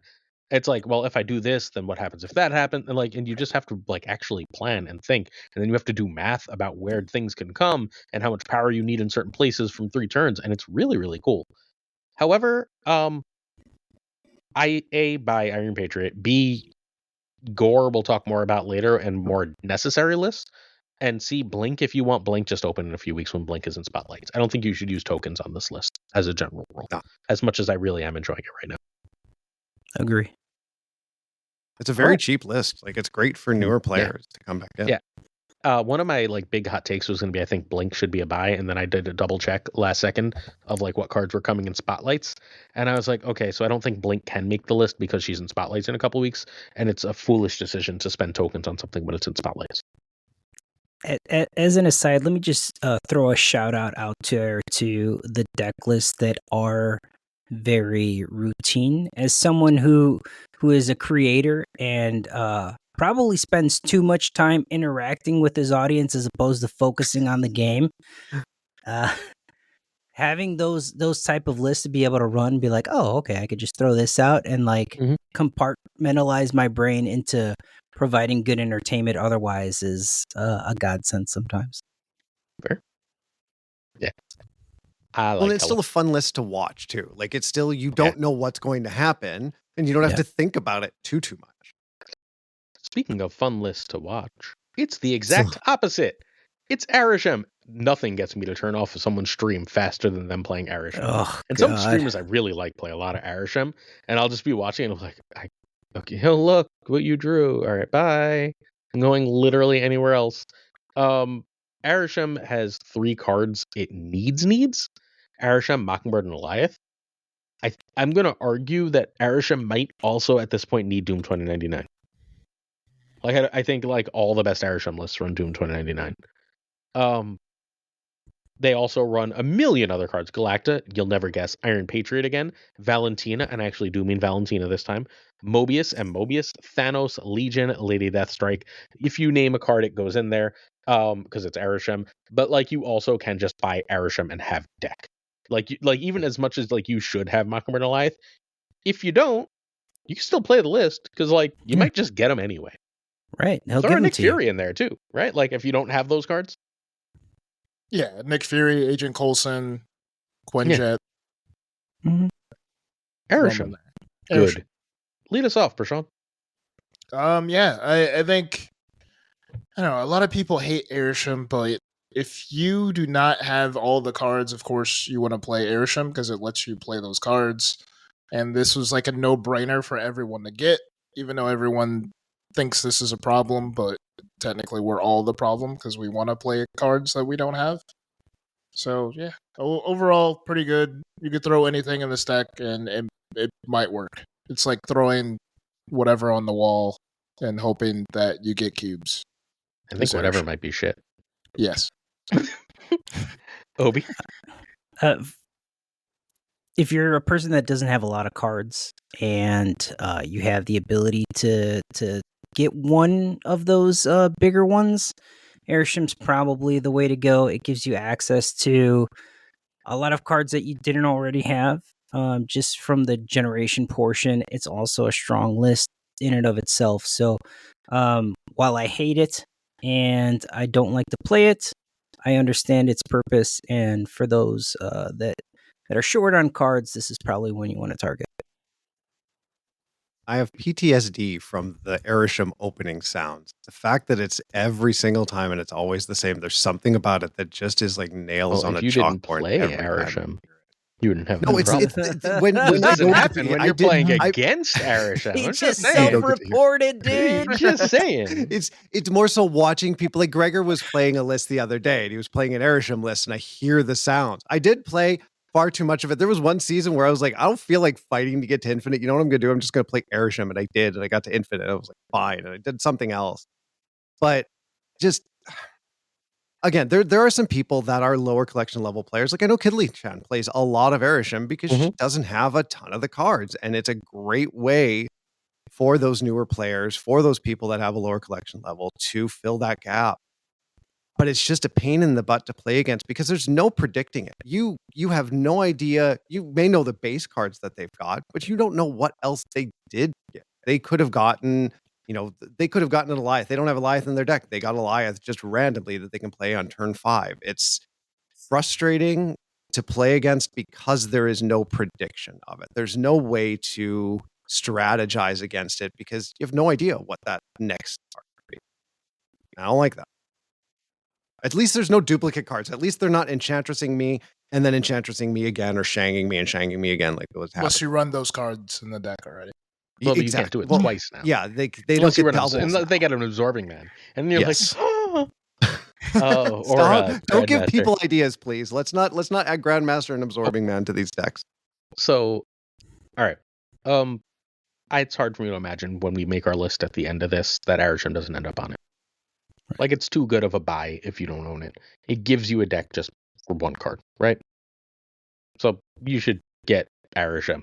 I don't know what else to say. I don't think you actually need Mock Murder Alioth anymore. Like, if you have Arishem and love it, then you can go get those cards somewhere down the line. But you should probably just go get Arishem, y'all. Like, it's real simple. Shouldn't Blob also be kind of on here? I haven't seen Blob in an Arishem deck in ages now. Okay. Because they're running, like, Doom 2099 and shit now, right? So, like, they just don't care as much. I think Blob still has a high win rate in it. I just don't think people run it. But if you want to play Blob here, have some fun. Like, again, it really doesn't super matter what you run in your Arishem list. Yeah, it doesn't. Red Hulk can be in an Arishem list. You know what else can be in an Arishem list? I've won games and lost games to Arishem playing Hulk. Not like playing Hulk. It's just like, here's a Hulk. Oh, shit. Well, damn, that's a Hulk. Like, right? Like, oh, like, I've lost more cubes to Arishem generating freaking Ultron than any other card. That shit generates Ultron like 1 in every 3 games. And I'm just like, oh. Yeah. Oh, I didn't play around that. Like, it can run. How could you? There's no way you can play around it because you're not expecting a friggin' Ultron to just come down and throw like bots everywhere. Yep. You could throw Bruce Banner in an Arishem list and it'd still be good. I mean, good is a little bit of a word there. Good is doing a lot of heavy lifting. Okay. So go get Arishem, I think is like, it's like Arishem and Red Guardian, I think are the 2 cards we've talked about so far that we've been very, very positive on people buying, and Iron Patriot, but like, spend your damn money, y'all.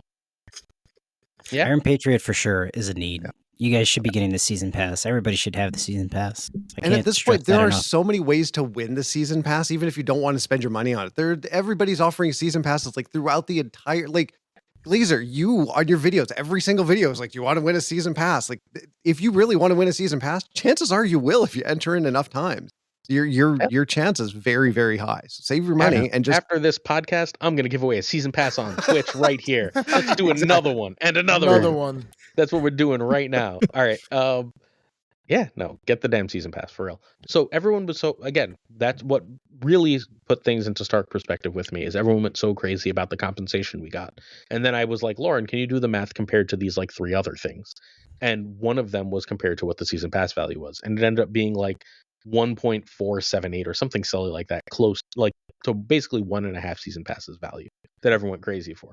And if like you're going crazy for like this big free thing they gave us, then guess what? You should be doing that every month for yourself for $9. Like, I get that free is better than $9.99, but $9.99 for most people, not everyone. Some people are younger. Some people are in precarious financial situations in parts of the world where it's a lot more. But for the majority of the people listening, because I can see my analytics, for the majority of the people listening, just get the damn season pass. We're middle-aged men. Yes. My women viewers are like skyrocketing lately. Same. Must be the glasses. No, It's I weird. think it's Snap is actually appealing to more women lately, which is really cool. Yeah. All right.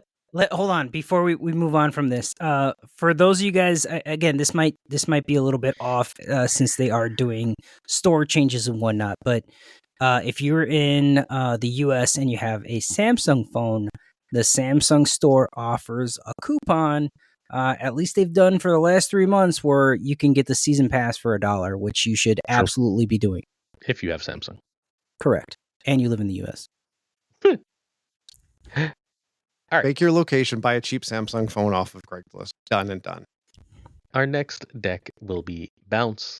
Bounce needs 3 cards. You need Black Swan, Hitmonkey, and Sage. I've seen people running it without Sage, but if you run without Sage, then you have to run basically every time you don't see Hitmonkey, and that royally sucks. You also can use and generally want to use Toxin, Nico, Norwin, Silver Sable, but they are less required cards. Now, I would like to note that I played a bunch of Bounce today, and the meta is crazy hostile to this deck.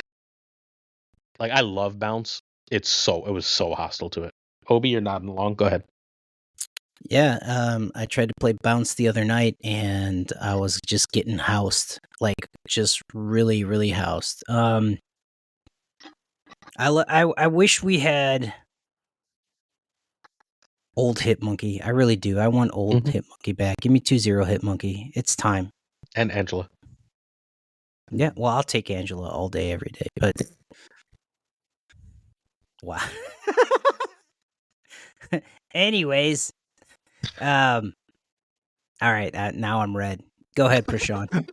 Oh wow. Solid list. I think I would add Havoc to this as well. He could fit into the Bounce archetype. I haven't played Bounce in a minute because I don't know. I feel like it gets boring or the same, and then like the meta is very hostile, especially with Mill running around. You can't really get off the way you want to. But yeah, those are the cards you definitely want to go after. Good list, big points. I miss the werewolf, Elsa bounce list. I still remember that season. That was probably my favorite season getting to Infinite, was when the Elsa bounce was huge. That was something boys really and men special. was me. Sorry. God. No, at least we don't have to worry about you getting copyright claimed for no that. one was old enough to get that reference. It's fine. Good. But it's a strong list. I miss old Hitmonkey. I think old Hitmonkey should come back. I think Black Swan is a card. She's a necessary card for this list in order to really make it work. It's about the only list that this and the move bounce list are about the only real list that Toxin is in right now. Unless you're playing Erisham, which happened to me the other day, and they pulled up my Hobgoblin, and I was very unhappy about that. But it's a strong list. It puts a lot of big points on the board. But Shadow King eats it alive. Lots of stuff just ruins it. What has been ruining it for you? What's so been hostile in the meta against this specifically? It doesn't put up quite enough points to go cleanly over the top of anything, so I need to win very closely. And any type of bad location, I might as well just run. Shouldn't this have location, a U.S. agent in it too? No, there's no space anymore. And even so, it wouldn't matter. Like, it's just, if there's any location you don't want to play on, you're in a lot of trouble. You're just in a lot of trouble. And like, that's a lot more World Snap games than you think. And even like Crimson if you Cosmos, Crimson like Cosmos, Space Throne. The thing that closes things on turn 6 is a nightmare. I don't even know what that's called. Does anyone? Location closes at the end of turn 5. The Arc, Eternal's Arc, or whatever. That's a nightmare too. But no. It's like the kiln ends on turn 4. There's another one that ends at the end of turn 5. Yes. The Vault. The Vault. Yeah. And all of those are just nightmares for this list. You're just like, ugh. And then like your opponent runs a Juggernaut, and you're like, oh, lovely, right? Like there's just too many little things that break. Crimson this deck Cosmos. Ugh, I hate that location. Yeah. Red Guardian left and right on your Black Swans, which sit there being like naked targets because you're bouncing Sitting everything ducks. else. Yeah, sitting swans. All right, yeah, I don't know. I love bounce. I'll always love bounce. I will always have a bounce deck made. It is a full gold list, but it's not it. Don't go for these cards. Although Sage again is starting to appear a lot. And is this our Especially first if you Nico? like This is our first Nico, right? Second Nico. Nico's also in I don't know if I wrote it there, but Nico's also in small good cards often. Yes, I think you did. All right. Discard 1 and discard 2. These are, one is the Bullseye discard and one is the Dracula discard. Cool. One is Bullseye discard, 2 is Dracula discard. So the Bullseye discard needs, stop me if you could guess this, Bullseye. We also need MODOK, Frigga, and Dakin. Please note, for the first time ever, if you buy the season pass and you play it enough Marvel Snap, you also just casually get Dakin. Scorn, Meek, and Grandmaster are cards that are otherwise likely in the list, but not actually required. Prashaun seemed to really like this list. Tell us about it. It's all right. I think another card that's missing too with like the Dakin type of stuff is crap. Why am I forgetting her name? What's her name? I don't know. The lady that hides things. Oh, Invisible Woman? Invisible Woman? Super Giant. Oh. Yeah. So Super Giant. Yeah. Perry will kill me for that one. But he loves playing the whole Dakin Super Giant MODOK stuff. So I think that's something you could add into if you want. But solid list. I don't know. I wasn't high on Bullseye at first, but as like the decks started to get better and better and form out, and then especially Frigga too being one of the key cards for the deck, it's actually became a key piece, which I honestly don't mind. Before I was like, Bullseye needs to be on reveal, but it doesn't bother me that he's activate anymore. Well, you get the crazy power of, like, burst power of being able to play MODOK and then Bullseye right after, right? Where all of a sudden your board is just like 40, and you're just like, where did that come from? Like, that wouldn't work if it was on reveal. So there is at least some upside. Yeah. Okay. Yeah, this list is strong. Discard is in a good spot. Bullseye provides another engine for massive discard. The Bullseye card itself with the Affliction, I think, will probably get better with time. Currently, it's just to me. I think the ability to discard the mass cards is the key to him. Yeah, discard's great. I'm tired of seeing it. I'm good. At least it's not the same discard as it has been previously. Like before, it was, you knew there was going to be a Malekith there. You knew there was going to be a Scorn that gets hit immediately first turn because they always get Blade and are able to hit their Scorn turn 1. And their Gambit always takes out the card that you needed it to not take out. I think that's what I like about these changes is there's some slight variations to them that provide you a different take on discard. And I think Bullseye, well, I believe, Glazer, you gave him, I think, a solid garbage card when you were talking about him initially, and I think he's... I thought Bullseye was going to be terrible. I was wrong. I think he's... I still think he's... Well, we'll get there. I'll talk after you, but yeah. I think he's a fun card that definitely can, if you're playing the right version of discard, do really well. And his animation's cool. The fact that he can clear your hand of however many Dakin shards you were able to make, or to just kill all of the swarms and buff the crap out of a Morbius is really cool, especially if you can Frigga a Dakin or Frigga a Morbius. Not a bad deal. So, I think this list is very good. I also think it's the most overrated list in Marvel Snap. You need, for this list to be like really, really competitive on a regular basis, I think you absolutely need 3 things to hit the board, and it's really hard to get all 3. You need, you need to get Bullseye out by turn 5, right? You need to have discarded Swarm already, and you need to draw MODOK for turn 6. And somewhere in there, you need to play 2 lane winning cards. which happens reasonably often, right? But I think the amount people think it happens is being overblown when you look at its actual stats. Its stats are good, but its stats aren't out of line with every other good deck. Yeah. Because a reasonable amount of the time, this is just missing.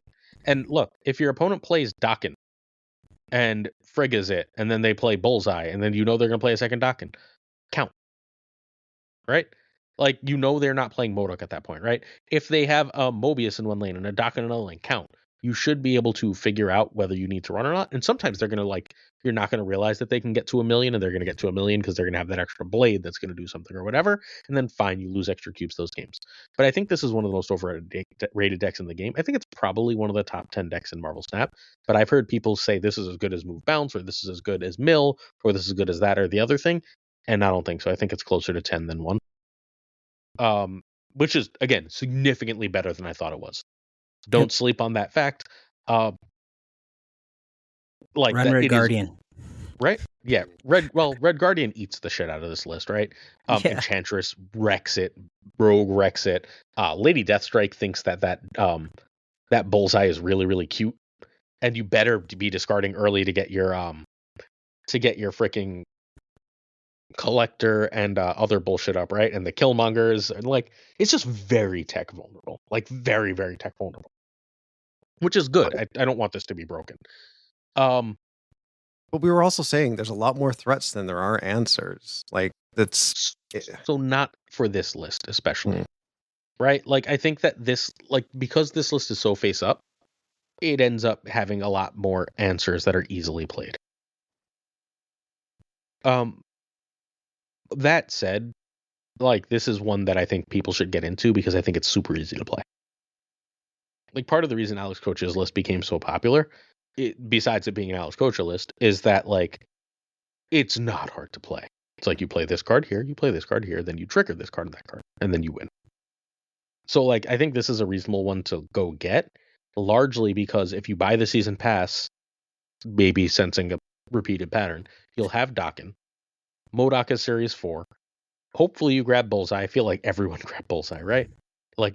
Bullseye was a very, very popular grab, which means you're a Frigga short of a deck. And that's your 6,000 tokens. So this is, outside of Arishem, I think as far as chasing a deck, this is probably the second deck I think people should go after right now. That we've talked about so far anyway. No? Yeah. All right. Yeah.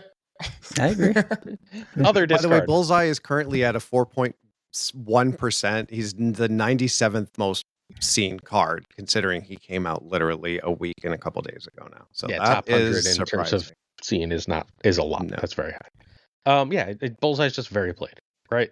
So I feel like people, if you have Bullseye, go get Frigga, have a great time, and then you're basically set. You have a deck that you can play for the next X amount of time. I would be very surprised if Bullseye was nerfed in a meaningful way. They might make him give -1 instead of -2 at some point if he stays good for long enough.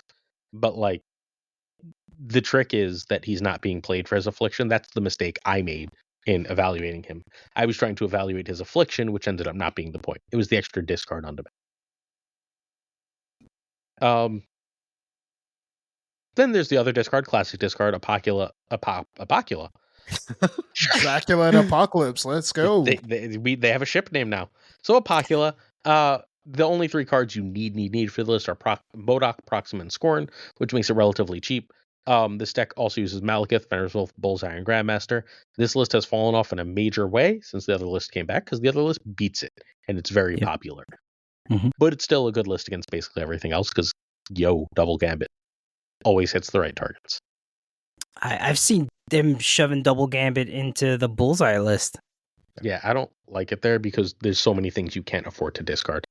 Right. No, I agree. I'm just saying I've seen it. Yeah. So, yeah. All right. Tell us about this discard list, Prashaun. Which one? The Proxima Modok? Oh, okay. Yeah, the Apocula. Apocula. That's its new name on this podcast. I don't know. I think someone came up with the term raw dogging Apocalypse without playing Dracula. Is that someone you? No. Someone on my stream. Well, someone I was playing against. So someone on my stream. I think it happened a few times. They raw dogged Apocalypse.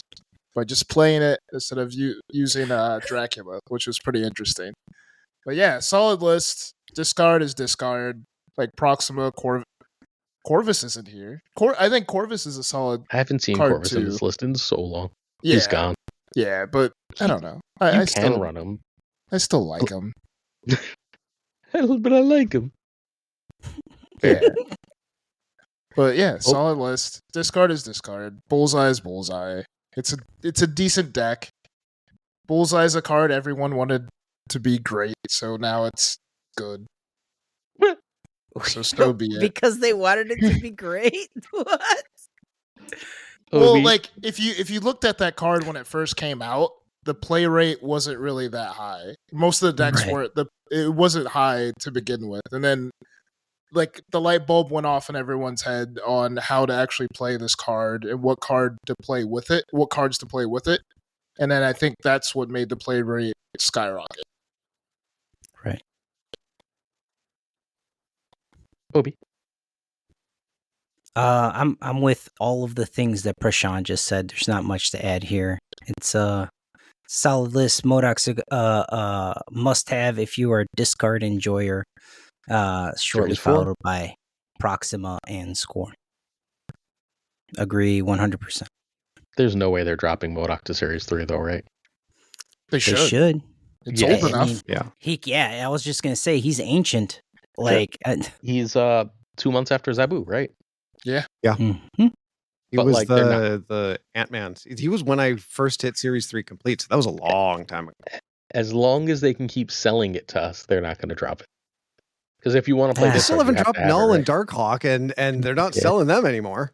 There really needs to be a statute of limitations on cards being Series 4 and 5, if I'm being honest. All right, let's not do card acquisition because we already did the Pokemon Pocket. So that's a whole nother pod. It's like we're on Parry stream. We're just playing bingo. Snap Judgment's bingo. Will they talk about card acquisition this time? About how much they hate Pokemon Pocket. Take a shot if they talk about this. Yeah, really. We want people drunk. We don't want people dead. All right. Doom 2099 needs only really Zabu. There's other shit you can run: Scream, Arishem, Galacta, Legion, War Machine, Alliance, Red Guardian, Rocket, and Groot, Iron Lad. But as long as you have Zabu and Psylocke, you can probably run it, and Doom. You can probably run a Doom 2099 list. Zabs is what, 2 years old now? Yeah. January of 2 years ago, Yeah, February. January. No, it's just January. Yeah, so January, because Surfer was December. Why is that not a Series 3 card? Mm-hmm. Because they can still sell it to you.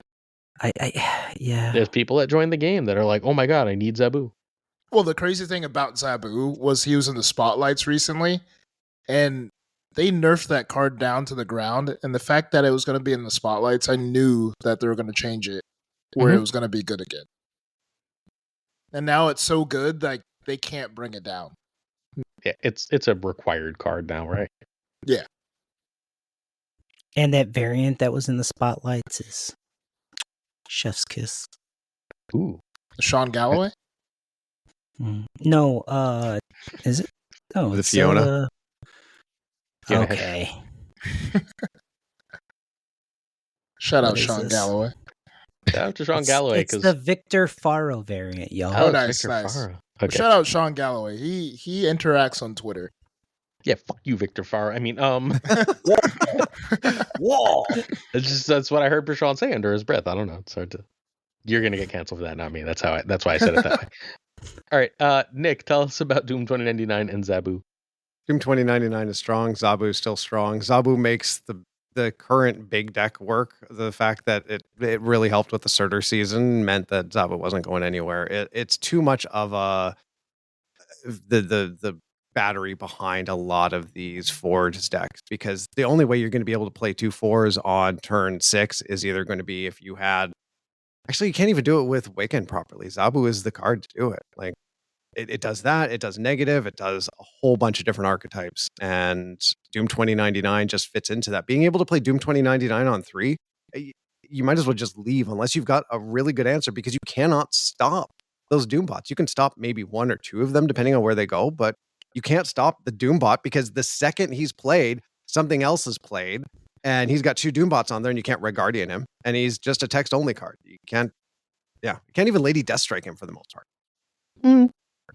You can usually Lady Deathstrike him. Because the timing at the end when it makes that extra Doombot, you can usually Lady Deathstrike him. Yeah, US Agent used to really, really mess with that deck and now no longer really does. All right, so I think Doom 2099 is one of the key buy cards. It's right up there with Arishem to me. Partially, you should probably get them both because they totally go together. But I think Doom 2099 is a must-buy card. Zabu is one of only 2 Series 4 cards that I think I strongly recommend using tokens on. Any guesses on the other? It hasn't come up once yet. It does the same thing as Zabu used to, kind of. What's his name? The guy. He's a 3-drop. Not a guy. Ravona. Ravona. Ravona. Jeez Louise. Yeah, it's Ravona. I thought you were going to talk about Fastos. No, Fastos. I like Fastos, but you shouldn't spend any tokens on Fastos. No. He's not on any slide. Yeah, he'll be on one. So Zabu and Ravona, I think, are the only Series 4 cards that I think are worth really spending tokens on. Just because they're engines for things. They give you access to decks. Although, again, Ravona has given us access to 0 decks so far. Zoo is next. Zoo is my second, tied for most boring archetype in the game with the Scar list. Zoo needs 3 high series cards. They are Marvel Boy, Gilgamesh, and Mockingbird. All 3 are Series 5. You need all 3. Some run Kara, some run Kate, some run Hedgerbob, some run Nico. Some run none of those extra cards and just run a bunch of cheaper stuff. It doesn't matter. It's Zoo. What do we think about Zoo? And we've never started with Nick, so let's break it out. Zoo is... I scared him. He jumped. Hands down, this is the deck to play when you've got those alliance missions that say fill all locations, because it's very easy to do with this list. This list is so boring. It's easy to win with this list. It's a very strong list. This is a very, very strong list. If you can get Marvel Boy down and they don't have some Lady Deathstrike or Red Guardian to kill it, you're buffing the crap out of your cards. Shadow King can only take care of but so many lanes. Red Guardian can only take care of but so many lanes. Gilgamesh and Mockingbird alone, that is a ton of power on the board. And you can potentially play both of those on turn 5 if you've got enough of the token cards out. Again, really strong deck. I cannot stand playing it. As much as I know it's strong and does really well for those alliance missions, I don't like it. Sean? Yeah, Zoo is Zoo. It's one of those decks that you learn how to play when you're first playing Snap. It's just that Marvel Boy, Gilgamesh, Mockingbird, just like that next step or evolution to Zoo. It's weird. I feel like Kate Bishop should be Series 3 because we all got her for free after she broke the game when she first came out. So it's weird how she's not down. Kate Bishop? Yeah. Not Kate Bishop. Sorry. Kitty Pryde. She's Series 3. She is? Yeah, Kitty's Series 3. Well, that's why she's not on any of the slides. Oh, yeah, huh? My bad. I don't know. I get every new card when it comes out, so I forget what series is what. I'm one of the top 1% in Marvel Snap. But overall, it's solid list. Marvel Boy can put you over the top. I feel like sometimes I take Gilgamesh out of decks. Sometimes. And of course, I don't know, the whole Ant-Man, Dazzler, Ultron stuff puts you over the top. But yeah, Zoo is Zoo. It's a boring list. Obi? I don't have much else to say. You throw out a bunch of cheap stuff and then you buff them up and then you play Gilgamesh and win. Yeah. It's dull and it's 3 Series 5 cards that unless you recently got Marvel Boy, you probably don't have. Because they haven't been in spotlights in ages. I don't think Gilgamesh has been in spotlights since he was a season pass card. Yeah. So, don't go after Zoo. Oh. If you're going to go after a boring list, at least Scar is coming in spotlights. So you should go after that boring list, not this boring list. Yeah. Don't forget, if you're also a whale, you can get Scar for $200 if you spend enough on the web shop. I got that Scar because I do a bunch of giveaways. All right. Sheesh. Oh, shout out to Second Dinner for adding that feature. Also, shout out to Obi for suggesting them to add that feature. Yeah, he behaved. All right. Time for what I think is in contention with Mill as the best deck in the game right now. I think that like people that think discard is better are generally speaking likely wrong because this has room for tech and other things. It is Victoria Hand, not Valentina. Victoria Hand. You only really need Victoria Hand for these lists. I didn't write Victoria Hand twice because I got lazy. You need Victoria Hand, you need Kate Bishop, you need Iron Patriot. I think you would like Frigga, but there's plenty of good versions that don't run Frigga. So you need Kate Bishop. So if you got Victoria Hand, you probably got Kate Bishop because they were in spotlights together. And then you hopefully bought Iron Patriot that week because I don't know if you sensed the theme yet. On our bingo card will be buy the season pass. Yes. All right, so this deck also uses a million other cards, but none are required. Frigga, Moonstone, Galacta, Wiccan, Rocket and Groot, Speed, Copycat, Hydra Bob, Alioth, Gore. I mean, they also use like freaking Punisher and Mr. Fantastic, though, so you'll be okay. What do we think of this list? Let's start with P. Solid list. I really like Speed. Like, people hated on Speed when it first came out, but you play Iron Patriot, then you play Speed right after, it almost guarantees you like the discounted card from Iron Patriot. Like Speed or Juggernaut. It guarantees you that discounted card. Hydra Bob, always pretty good. Rocket and Groot is pretty good too, surprisingly. I don't know, it was a card I wasn't high on, but like it is very, very strong. Moonstone, I think is a skip. I feel at times, I don't know, she's just wonky. Sometimes I want to play other things. But yeah, solid list. Obi? I'm on the other side with Moonstone, specifically in this list, because Moonstone on top of Victoria is super, super duper good. So I would almost put her in the, must have, because it really makes the list sing when you can double up the Victoria Hand effect. That's why you have Frigga on the list and whatnot. I just feel like Moonstone's less steps to get that effect. I like the hand. It's kind of reminiscent of like old school dinosaur, double dino list, in how it feels to play, but it's just much stronger. I like it.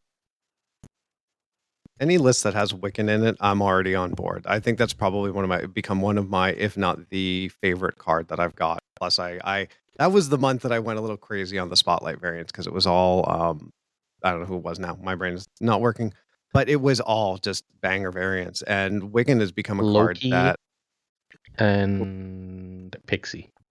No. I can't remember. My name is about the artist on. Yes, and it's one of my favorite artists, and it's making me very angry. Hold on, I'm gonna Flaviano. Yes, it was Flaviano, of course. Yeah. It's a very strong list. I like the fact that it can be a cheap list with stuff like Devil Dinosaur. Moonstone is a really interesting card that I didn't think was going to be one that really made any lists. I wasn't sure what to expect before it released. I don't think it's a card that a lot of people grabbed, and I don't see anyone using it at all. But the being able to play that in a speed lane or being able to play that in a lane with, Victoria Hand, that's crazy power if you can generate those cards. I think it's a really solid list. It's a very fun list to play because you're doing different things. You don't know what you're going to get from Iron Patriot. Are you going to Frigga your Kate Bishop? Are you going to Frigga your speed? And there's a lot of different things that you can do, and Wiccan allows for a really cool play. So I think if you've got any of the cards here, it's also like one of the most expensive lists I think that you've got on here too. So that's the only crappy thing about it. Is it though? Like, if you have, so I think if you wanted this, you had to open for it, right? Because you really want Kate Bishop and Victoria Hand, and if you didn't get Victoria Hand, you probably don't have Kate Bishop, vice versa. But like, you only need Victoria Hand, Kate Bishop, and Iron Patriot. Like, you run Maria Hill, Snow Guard, Quinjet, right? And then you run a Mystique in there, and then you can throw like an extra ongoing in there, like, or Quinjet's your second ongoing, and like you run I don't know, Mr. Fantastic and Juggernaut to get your Iron Patriot shit off. And like then you run a Devil Dino and a Coulson, and like you're at a list. You're at 12. Or you're close enough to 12. that like you don't actually need anything but Kate, Iron Patriot, Victoria Hen. And I think that this is still one of the best lists. Yeah. But like, I think that if you're buying Victoria Hen now, unless you already have Kate Bishop and Iron Patriot, you probably should not bother. Yeah. But I think it's fun. The problem is the optimal list stuff with having like Rocket and Groot and Speed. You think about a lot of these, like Frigga, Moonstone, Rocket and Groot, Speed. I don't think any of them. Misery and some. I forgot Misery. Yeah. I don't think any of them have come, other than Copycat. None of them have come back in. Like Wiccan, we're at 6 months almost, and he's just getting back into the spotlights now. Frigga. Yeah. And then this is a tough part of it, is that you go, okay, well, I don't think these cards are going to be great. So you skip them, and then they become meta, and you either have to spend tokens on them, or you're stuck just waiting for them to come back in. I'm going to say this once more. I say this every week. Again, we're going to keep doing this. I'm so sorry. If you just buy the season pass and you optimize, go find the video on my channel that's called Get Every Card. You won't have every card. You'll be missing about 7 cards if you play long enough. And like, if you're missing somewhere between, I know one person who is missing 0 cards after compensation. Shout outs to Koirei, who's been doing this. He's one of my first like followers ever. And as soon as I released that video, he's like, that's what I'm doing from this day on. And he had only ever been buying the season pass, and he's completely collection complete with just the season pass. Most people who've done this are missing somewhere between 7 and 12 cards. But you know what? There's 7 and 12 bad cards in Marvel Snap. No, like you ain't going to see Celine on these slides. You're not going to see Thanos on these slides. Not going to see Hulkling on these slides either. Yeah, Right. Hulkling's horrible. So like you, yeah, dude, he's so trash. you will be Bruce meta Banner. complete with just the season pass and patience. You leave If Bruce you alone. optimize. But you have to optimize. If you fuck around, that's why like I'm constantly like stop opening with 3 keys. I don't really care if you hit sometimes. Like you're building a bad habit that's going to bite you. Just don't do it. But variants Your are pretty. Cool. Then don't complain you can't get the cards. Like, all right, enjoy your pretty variant. You can go, oh, look at that pretty variant I'm playing in my tier 3 deck. While other people do the same thing and have meta decks. And like there's the occasional player. I've heard of literally one player ever. And I cannot remember who was like, I just had extremely bad luck and it kept taking me 4 and I fell ridiculously behind. I ended up like 20, 25 cards behind. One player that's happened to ever. And obviously I don't know for sure that person actually did it right. They just say they did. All right. I mean, people always tell the truth. Yeah. Well, negative. It's strong. Yeah, it needs Ravonna, Goran, Sage. Negative. This is the best negative's ever been. It can also use Cassandra Nova, but Ironheart's fine for that spot. What do we think of negative right now? Obi, go. I see a lot of negative. Last night I was grinding my gold tickets to get infinite tickets, and I played probably 6 out of 10 lists were negative lists. It's very strong. If you get the combo, you just win, unless you have something crazy and not prio, right? Which is very hard against the negative list because they're usually playing very little cards, right? It's Ravonna. Then you got Mr. Negative himself. They'll save up for their Jane Foster, and then it's over, right? So note to the public, if you see somebody negative you and then they drop Jane Foster, get your butt up and leave. You're not going to win. I stated on that earlier. Yeah. Did you win? No. I didn't think I was going to. There you go. I just didn't want to press retreat. Not even going to lie. Well, that's what I'm getting at is like, if you're staying in when people are doing this to you, you deserve to lose all of the cubes. Mm-hmm. Just leave. Just leave. It doesn't matter if it's 4. Live the fight another day. They have everything, and they're going to beat you. Can I make one other suggestion? Sure. If they have Ravonna, or they have 7 turns, count the on reveals on the board. Because if they have Ravonna, they can play, just play Gore on 5 and then play freaking Mystique. Mm-hmm. And if those are like 27 power each, which is like not unheard of, you lose. Even if they didn't negative.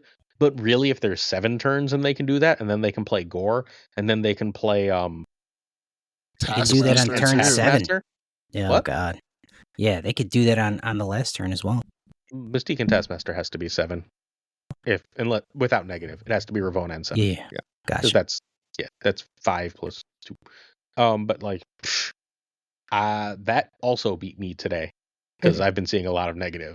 Where I was like, they've played nothing, and then they dropped a Gore, and I was like, okay, I think I lose that lane, and then they dropped a Mystique and a Taskmaster, and I was like, oh, that's 3 Gores. I can't beat 3 Gores. Yeah. Bye. Prashaun? Yeah, we just talked about it. It's super strong. Like if they're playing Zabu on 1, Psylocke like on 2, and then they're playing negative on 3, or like Magic and then negative on 3, and then whatever on 4, and then they play Jane, it's over. So super strong deck. You'll see this a lot in Conquest because it just wins, easy wins. And with no Mobius in the meta, it is what do? You can't stop it. You're not doing anything to stop it. You might be able to get an Eliath off and screw them over if they're playing in that lane that you picked. But if you miss that lane and you're able to cover 3 lanes, because people don't respect that turn 5 Jane Foster play. That turn 5 Jane Foster play is just leave. And if you can get that off, like if you've got Ravona, negative, and Jane in hand, you might as well just snap because you're going to win. There's very little that can stop you. I will say the number of times that I've gotten sniped with a Cosmo on my Mr. Negative, though, those are the most frustrating. I'm like, I've got this down pat, and someone snipes me with a Cosmo. I'm like, are you kidding me? What are you doing? Deserve that. Yeah, I that's at that point I just walk away with my tail between my legs. But the thing is with Ravona and turn 7, negative is so consistent now. You can still play some of those big cards, even if you don't get them negative. That was the thing before, is if you didn't get negative, you were screwed because you had no way of getting those cards out early. But with cards like Gore and so many on reveals being out there, it is a crazy solid list to play with. And I think if you want to get into something that is more consistent than it's ever been, but still kind of inconsistent, but you get those kind of inconsistent anymore. Well, that's the thing is Ravona makes up for a lot of that inconsistency. But yeah. I think it's a very solid list, and I think it can be a very fun list to play too, especially when you can spam everything on turn 6 and have that flip, that complete and total flip. Because again, there are a lot of people that do not respect the negative lists and don't know when to leave. And it's always fun to win a lot of cubes. And they're great at the start of the season. They are really great against bots. Yeah. Look, at the end of the day, they shouldn't be as good as they are. The meta is begging for Mobius, right? Like swarms with Mobius, all of a sudden that deck is dead. There's a million different things right now that really, really don't like Mobius. Bounce wants to have things cheaper. No thank you, says Mobius, etc., etc. All that, like every little bit of location stuff that Mobius helps you out with. Mobius should be more in the meta, and that fundamentally just beats this list. In addition to Mobius beating this list, you can also just get rid of Magic, right? Like if they think there's going to be a Limbo and then there's no more Limbo, you probably win. So there are ways to beat it. You know what's not in the meta? Those ways to beat it. This is the best negative has ever been. And Mobius does a lot, and it does stop stuff like the swarms, but when it doesn't stop anything, it is outside of it's really bad. A lot of cards. It's just a dead card, and he doesn't have enough power. He doesn't do much other than prevent your cost from increasing and theirs from decreasing. But, it doesn't do anything besides that, yes. But so important thing to note for Mobius. Mobius should be a 3/4. He'd be in every deck if he was a 3/4, I'm pretty sure. But Mobius is a victim of the Shang-Chi change. When Shang-Chi killed 9 drops, not 10 drops like currently, and some people know what I'm talking about and some people don't. Shang used to kill 9 drops. And when he started killing 10 drops, basically every card in the game, the entire game is balanced around that effect. Almost every card in the game needed +1 power. That's why you see so many cards getting this +1 power all the time in OTAs. They're just very slowly adding that +1 power. Mobius is one such card that should be a 3/4. It just hasn't gotten its extra power. Once it gets its extra power, I think it's completely playable. It's just because it doesn't have that power, it's so below rate. Like as a 3/4, I think it's completely acceptable.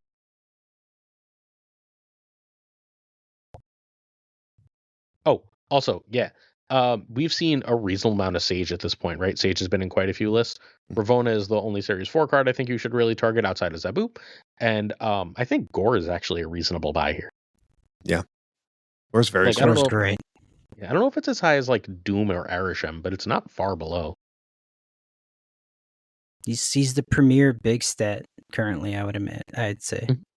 I think he's more fun. Well, and Scar decks don't give you shit to do with him, though. No. They're like, you can have no extra power. Thanks, though. Yeah. You get my get Zabu. Ares. Zabu and Ares. That's plus it. 4. So, yeah. That might not come down. All right, Surfer.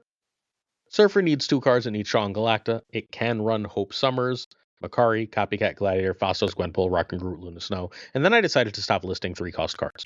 Because it could use other 3-cost cards too that are Series 4 and 5, but like they're 3-cost cards. But I think you need Shaw and Galacta. I think Galacta is a serious level up for Surfer, largely because it used to be like, if I don't see Surfer, I run.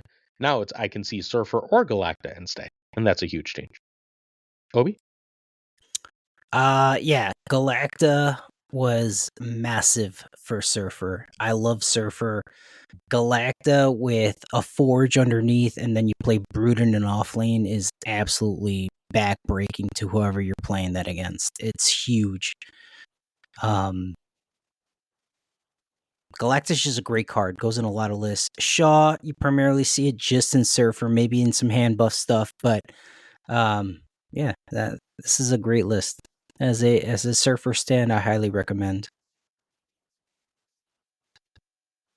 Yeah, I think it's a good list. Like Galacta, Season Pass card, Story of Our Lives, buy the Season Pass card. It's good. Shaw is freaking awesome too. Like he Season Pass card. Yeah. A year ago. Yeah, Season Pass card 2, Hellfire Gala. Like when you see that Shaw on the board, you're afraid because you don't know what's gonna happen. Like he could get big quick, and then sometimes you can't account for it. And then overall, like Surfer is Surfer. Surfer is another Season Pass card. That's good. Like all these cards. Like Fastos. I don't know. Fastos is a card like I want to be good so bad, but he just gets replaced by so many other cards. Like that's the only thing. And then same thing with Copycat. Copycat was so good when she first came out. Like she's an okay card, but I feel like she's not that card that she was. And then Makari is Makari. Like Makari just plays herself, so you don't even have to worry about playing her. So yeah, Surfer is still top tier in my opinion. And you can even go Toxic Surfer if you want to. Mm-hmm. Yeah, I think Surfer is a great list. I mean, Obi has been playing Surfer. I think outside of Kochia, I think Obi, you are the biggest Surfer stan, and then I think you might be tied with Gregor, but Gregor always does the Toxic Surfer. But I think it's a really good strong list. I think it's criminal that Gwenpool has not been in a single spotlight. She was in the only variant that she has is her Season Pass variant. Outside of that, she has no other variants in the game. She's never come back into spotlights. She's such a strong card when used properly, and can make a huge amount of difference in the game. But it's a lot of people that are playing now are going to have to spend tokens on her because there's no other way of getting her. I don't even think she's slated to be in spotlights at all anytime soon, is she? Like, it's ridiculous for a character that's so popular, that has so many alternate arts for her. Like the fact that they've not done anything, that kind of flabbergasts me, because I don't even think she came as because usually there's a spotlight a couple months after for the Season Pass card, but it hasn't even been in a bundle. But I mean, Hope is a phenomenally good card. Hope is the kind of card that, yes, they're going to play in that lane, but it's hard to stop them, and it's hard to account for the points, like the energy that they can get from that. But, yeah. Good stuff. Solid.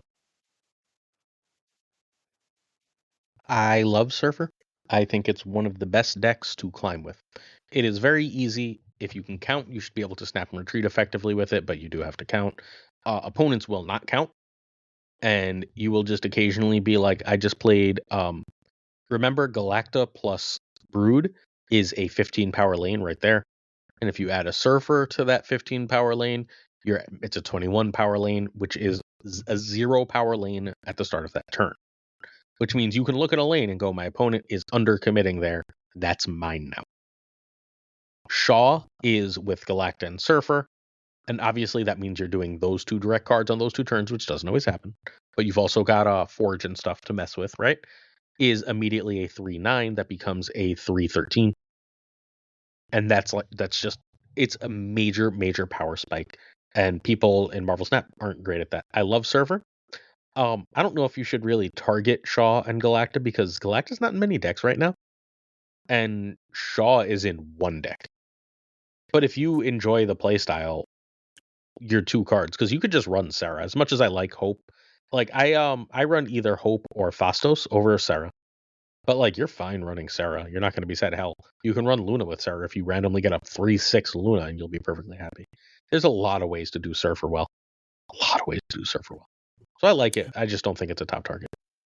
And it's evergreen. I mean, the fact that I got to Infinite, that month you posted the discard Surfer deck, Obi. Oh, like, the that was the fact that there was a discard deck that was Surfer based was really weird and really cool, and it was really nice. Like, it's flexible. I find you can make a few changes here and there and really change how it goes. I think Galacta is really good in it too. I got up to top 300 that season. It was fun. Nice. All right. So Destroy needs Null and X-23. Please don't buy them. They're giving them to you. You could also use Nico, Lady Deathstrike, or Agony. I don't know. You should probably have a Destroy list at this point, because, again, they're saying, hey, have a free Destroy list. So we don't know when that's coming, but it should be soon.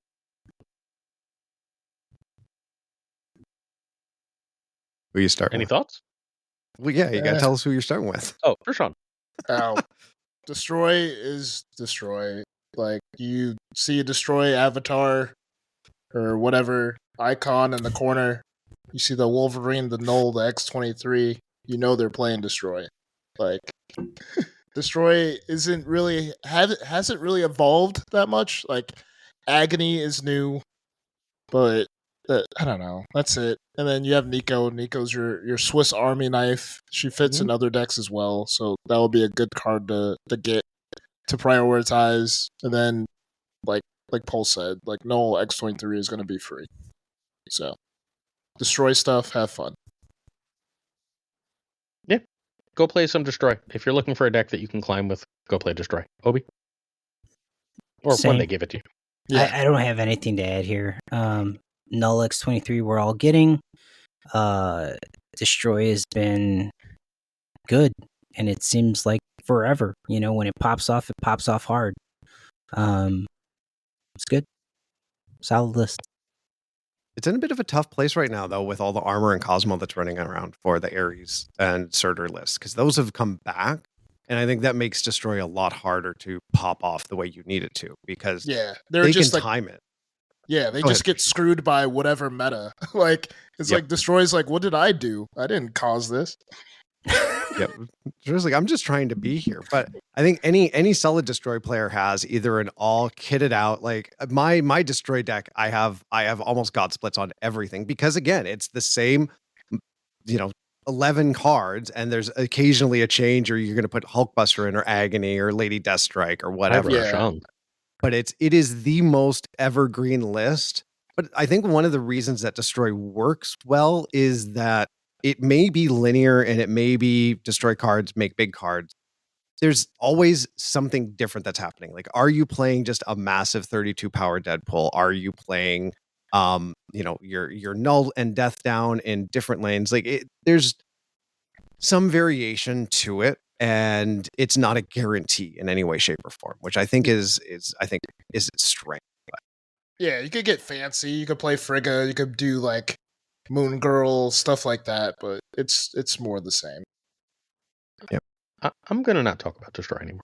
Okay. I don't care about Destroy that much. Yeah. I just clicked 2 slides at once. Okay. Wiccan, you really need Kate Bishop, and then like you can sort of do anything with it, right? Like, you can run Quicksilver, and then you can just run like Negasonic and a bunch of like tech cards. You can run Magneto as your top end, Goliath, whatever. You can do anything with it. Whatever makes you happy. Penny is good, and then like there's a million Victoria hand lists that run Wiccan, and any card that you think is good, Iron Patriot, Goliath, can go in Wiccan. Wiccan is going to be one of the main buys, I think. Like Wiccan, Doom, Goliath are the ones that are like screaming out to me as we go through this. Prashaun, what do you think of Wiccan? Wiccan is awesome. Anytime you can add more energy and play things before your opponent, then of course you have the advantage. Penny is a card I feel is awkward for me because I feel like I never play the spider because I have like other cards in my hand I want to play. But it is good with Wiccan, so if you don't have a 3-drop in your hand, the spider does work pretty well. But if you have other options, I tend to go with the other options. And that's pretty much it. Wiccan is awesome. Speed is awesome. I don't know if you want to put speed down in this bubble of Wiccan too, because I feel like they go hand in hand at times. But I think the Wiccan Kate Bishop, what's her name? The 1-drop. Why am Quicksilver? I forgetting? Maria Hill? Yeah. Maria Hill, Quicksilver. Like all those guys hang out.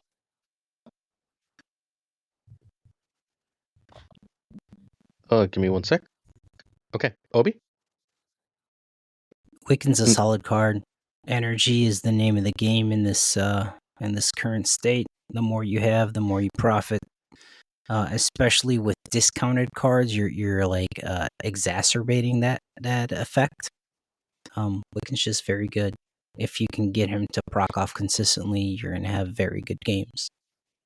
That's really all I got for Wiccan. Nick?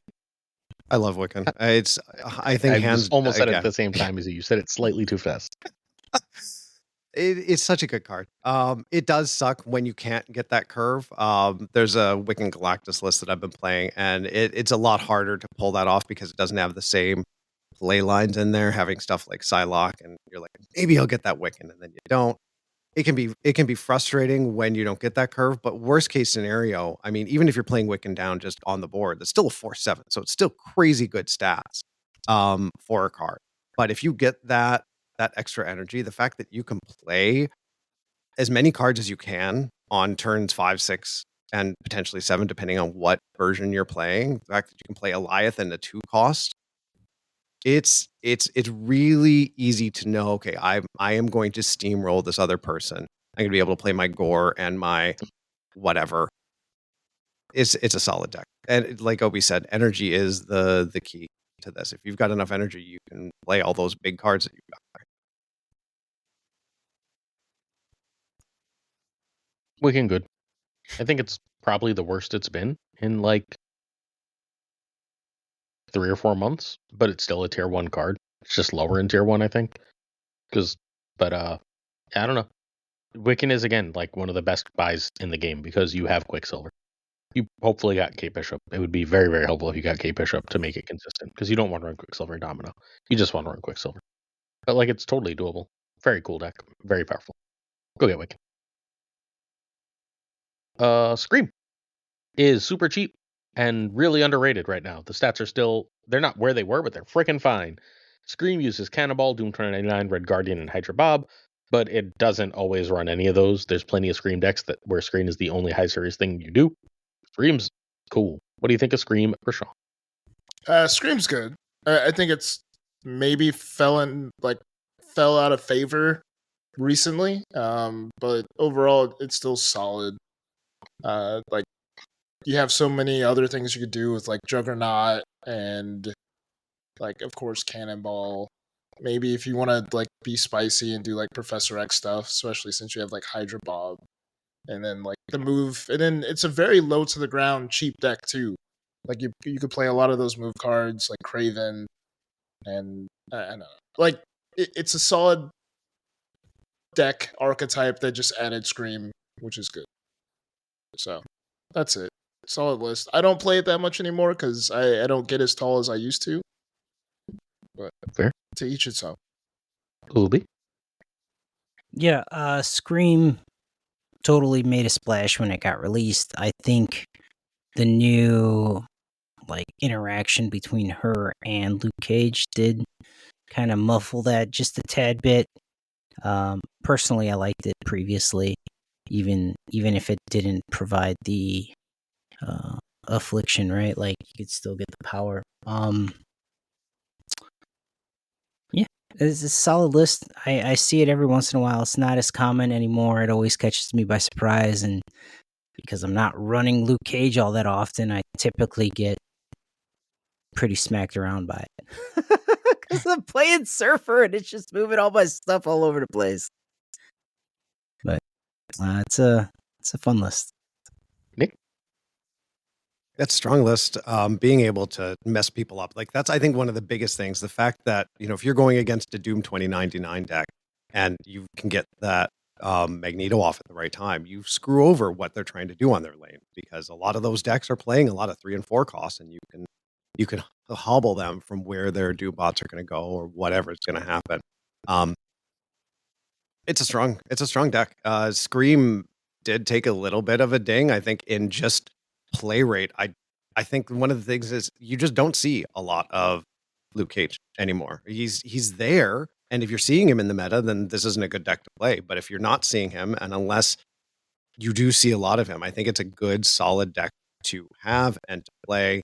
And it can take down those move bounce decks. I've had a couple times where I've had Scream on board, and before they've been able to move their Human Torch, and when you make the Human Torch down to 0, it's like what happens to Deadpool. He doesn't get any more power, and he just stays at a 0 cost, and that feels real good if you can make that happen. It's the most underrated deck of Marvel Snap. It was the most underrated deck of Marvel Snap before Nerf, and now it's even more underrated. People sleep on this deck all the time. I don't think it should be one of your immediate buys, not because I don't think it's great right now, because I do. But I think that in 2 weeks, in 4 weeks, we know Diamondback comes out. And when that happens, everyone's running Luke, and then Scream's completely unplayable for a little while. So whenever Luke is gone, Scream's going to be amazing. If they break Luke into pieces like they say they're going to, Scream's going to be amazing. This deck had the highest win rate in Marvel Snap. And if Luke's not being played, -1 power to it shouldn't change it that much. Like, keep this in mind if you're looking for a deep dive to get. I believe this is the last one. Yeah, this is the last one. Junk only needs 2 cards. This is Cannonball and Kate Bishop. Sometimes they run Red Hulk, sometimes they run Gore, but you could just run Magneto. Sometimes they run White Widow, but that card sucks. Sometimes they run US Agent, sometimes they run the Guardian, sometimes they run Malekith.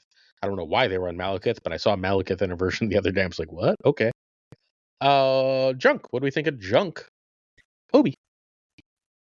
Man, I hate playing against Junk. But that's because I like to play decks where I could play a lot of cards, and I like to pick them up and put them down and do all kinds of fun stuff. And Junk doesn't let me do that as well as I'd like. It's a solid list. It's very frustrating to play against. I think it's very strong when used effectively. A good Junk player's, man, very tough to beat. Yeah, I think Clog is pretty good. Clog Junk, like having whatever.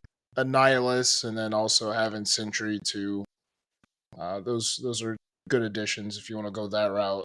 Like, the one thing that messes me up is Titania. I hate Titania because sometimes it bites me in the butt at the end of the game.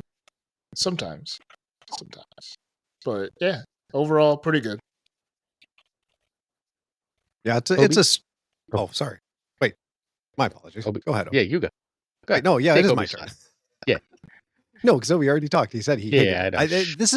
I think it's very similar to Mill in how annoying it is to play against. It's a really strong deck, especially now when you've got more armor in the world. You toss a White Widow down, they can't get rid of that -4, and you can clog them up in other ways. With a Polaris or Spider-Man now being a 2/4, I think it's come back as a really, really strong archetype because, right, people like to play cards and they want to play them in specific lanes. And depending on what version you're playing, whether you've got Juggernaut or Stegron or Cannonball, you're limiting what they can do. And if you can get a lot of their big power off in a different lane, and especially at the end of the game, it's really, really powerful.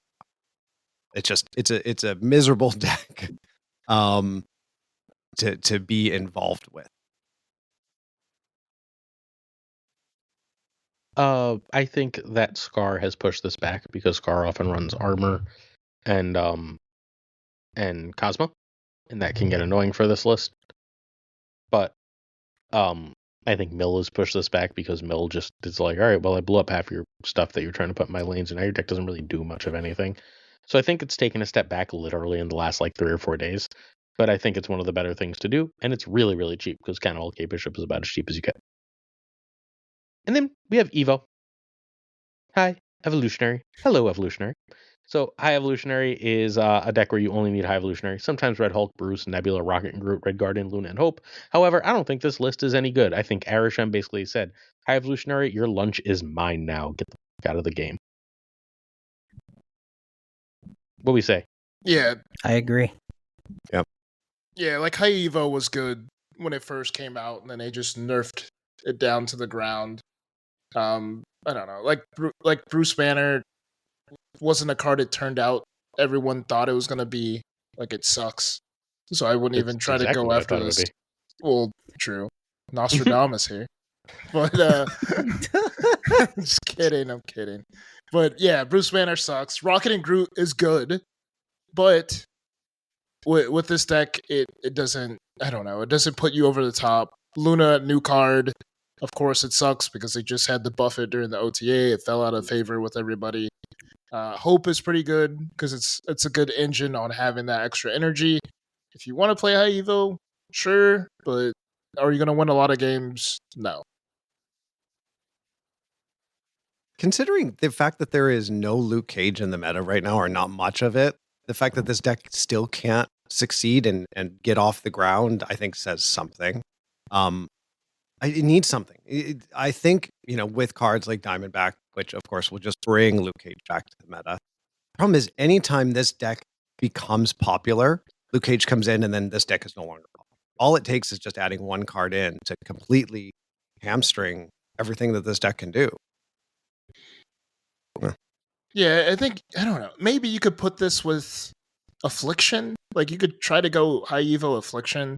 Not good. But it's still not good. Okay. It gets better, but it's not, you might as well just play Affliction. Yeah. Obi?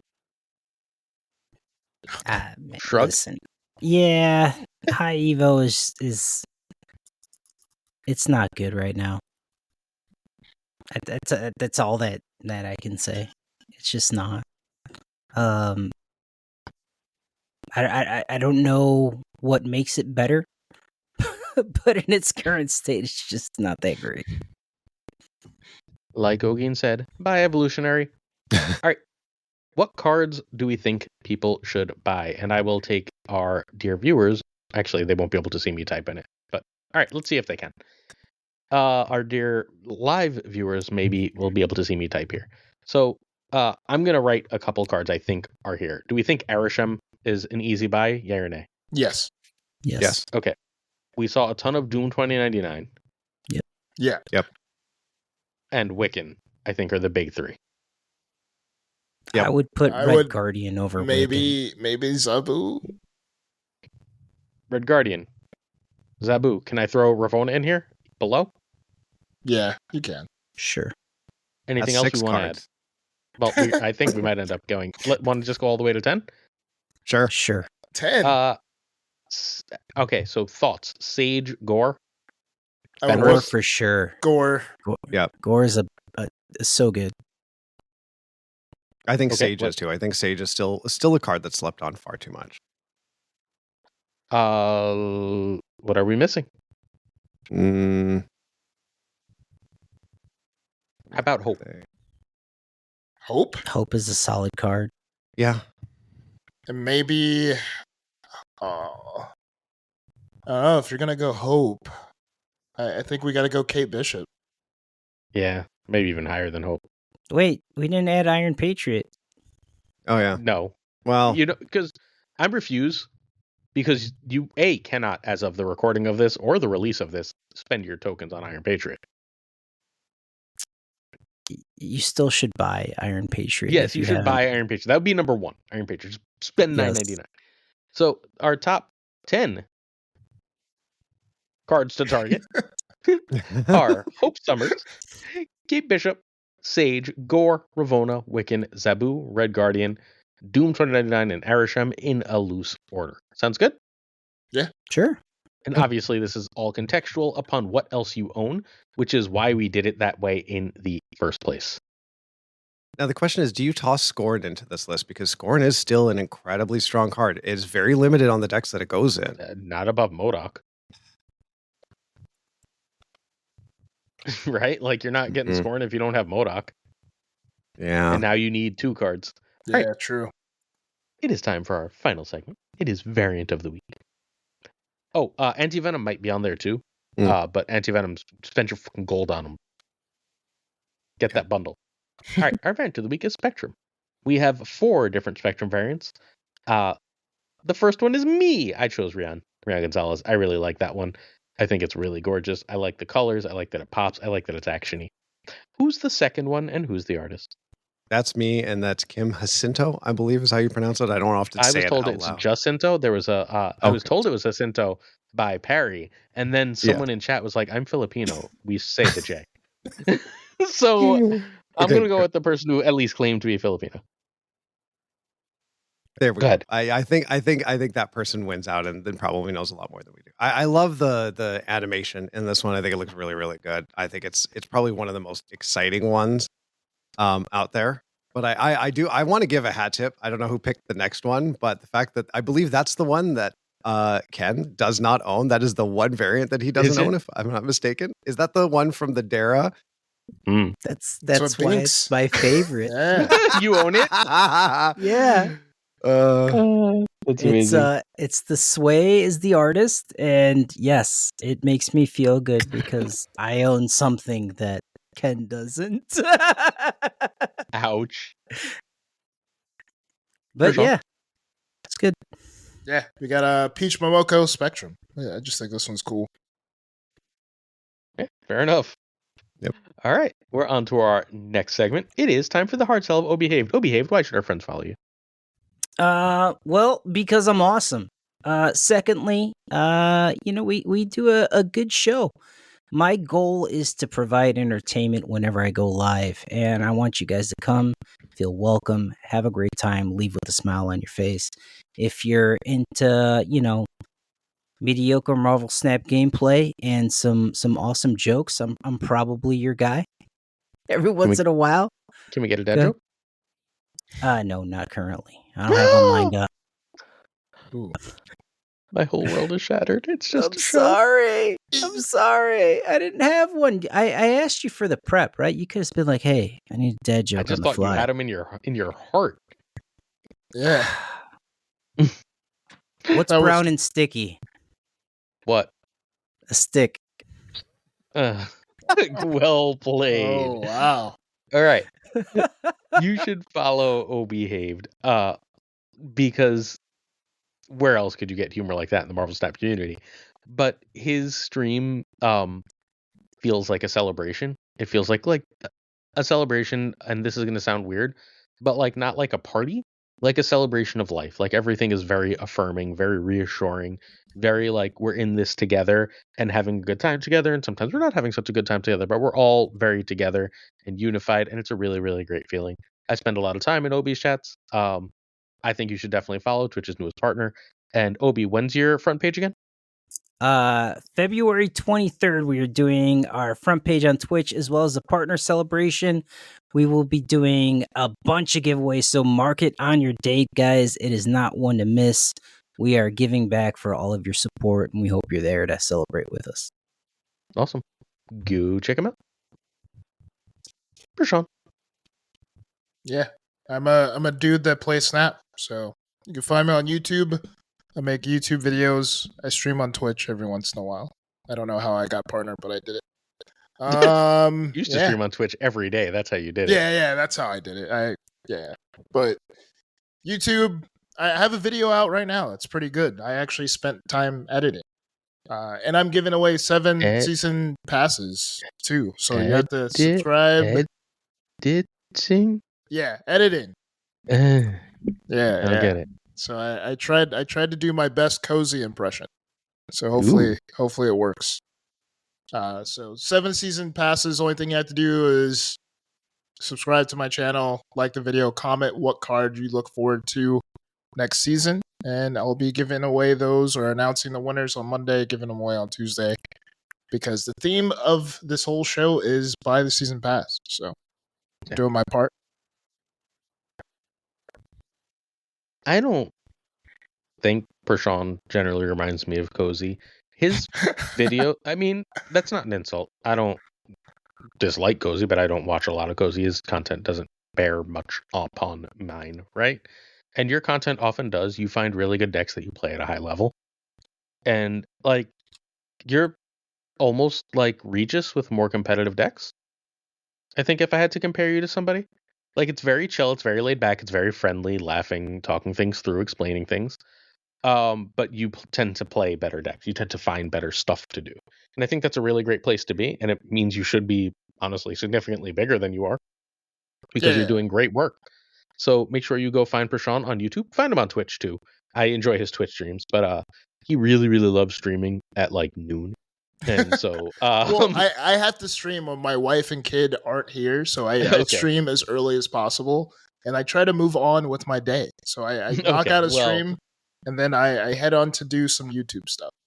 Well, I miss these crazy late night streams that you used to do. Like, it would be like 9 o'clock or like, no, it would be like midnight my time, which is like 3 a.m. and you'd be like popping online just out of nowhere. I miss those days. That was the partner push. That was when I was going on when no one else was on.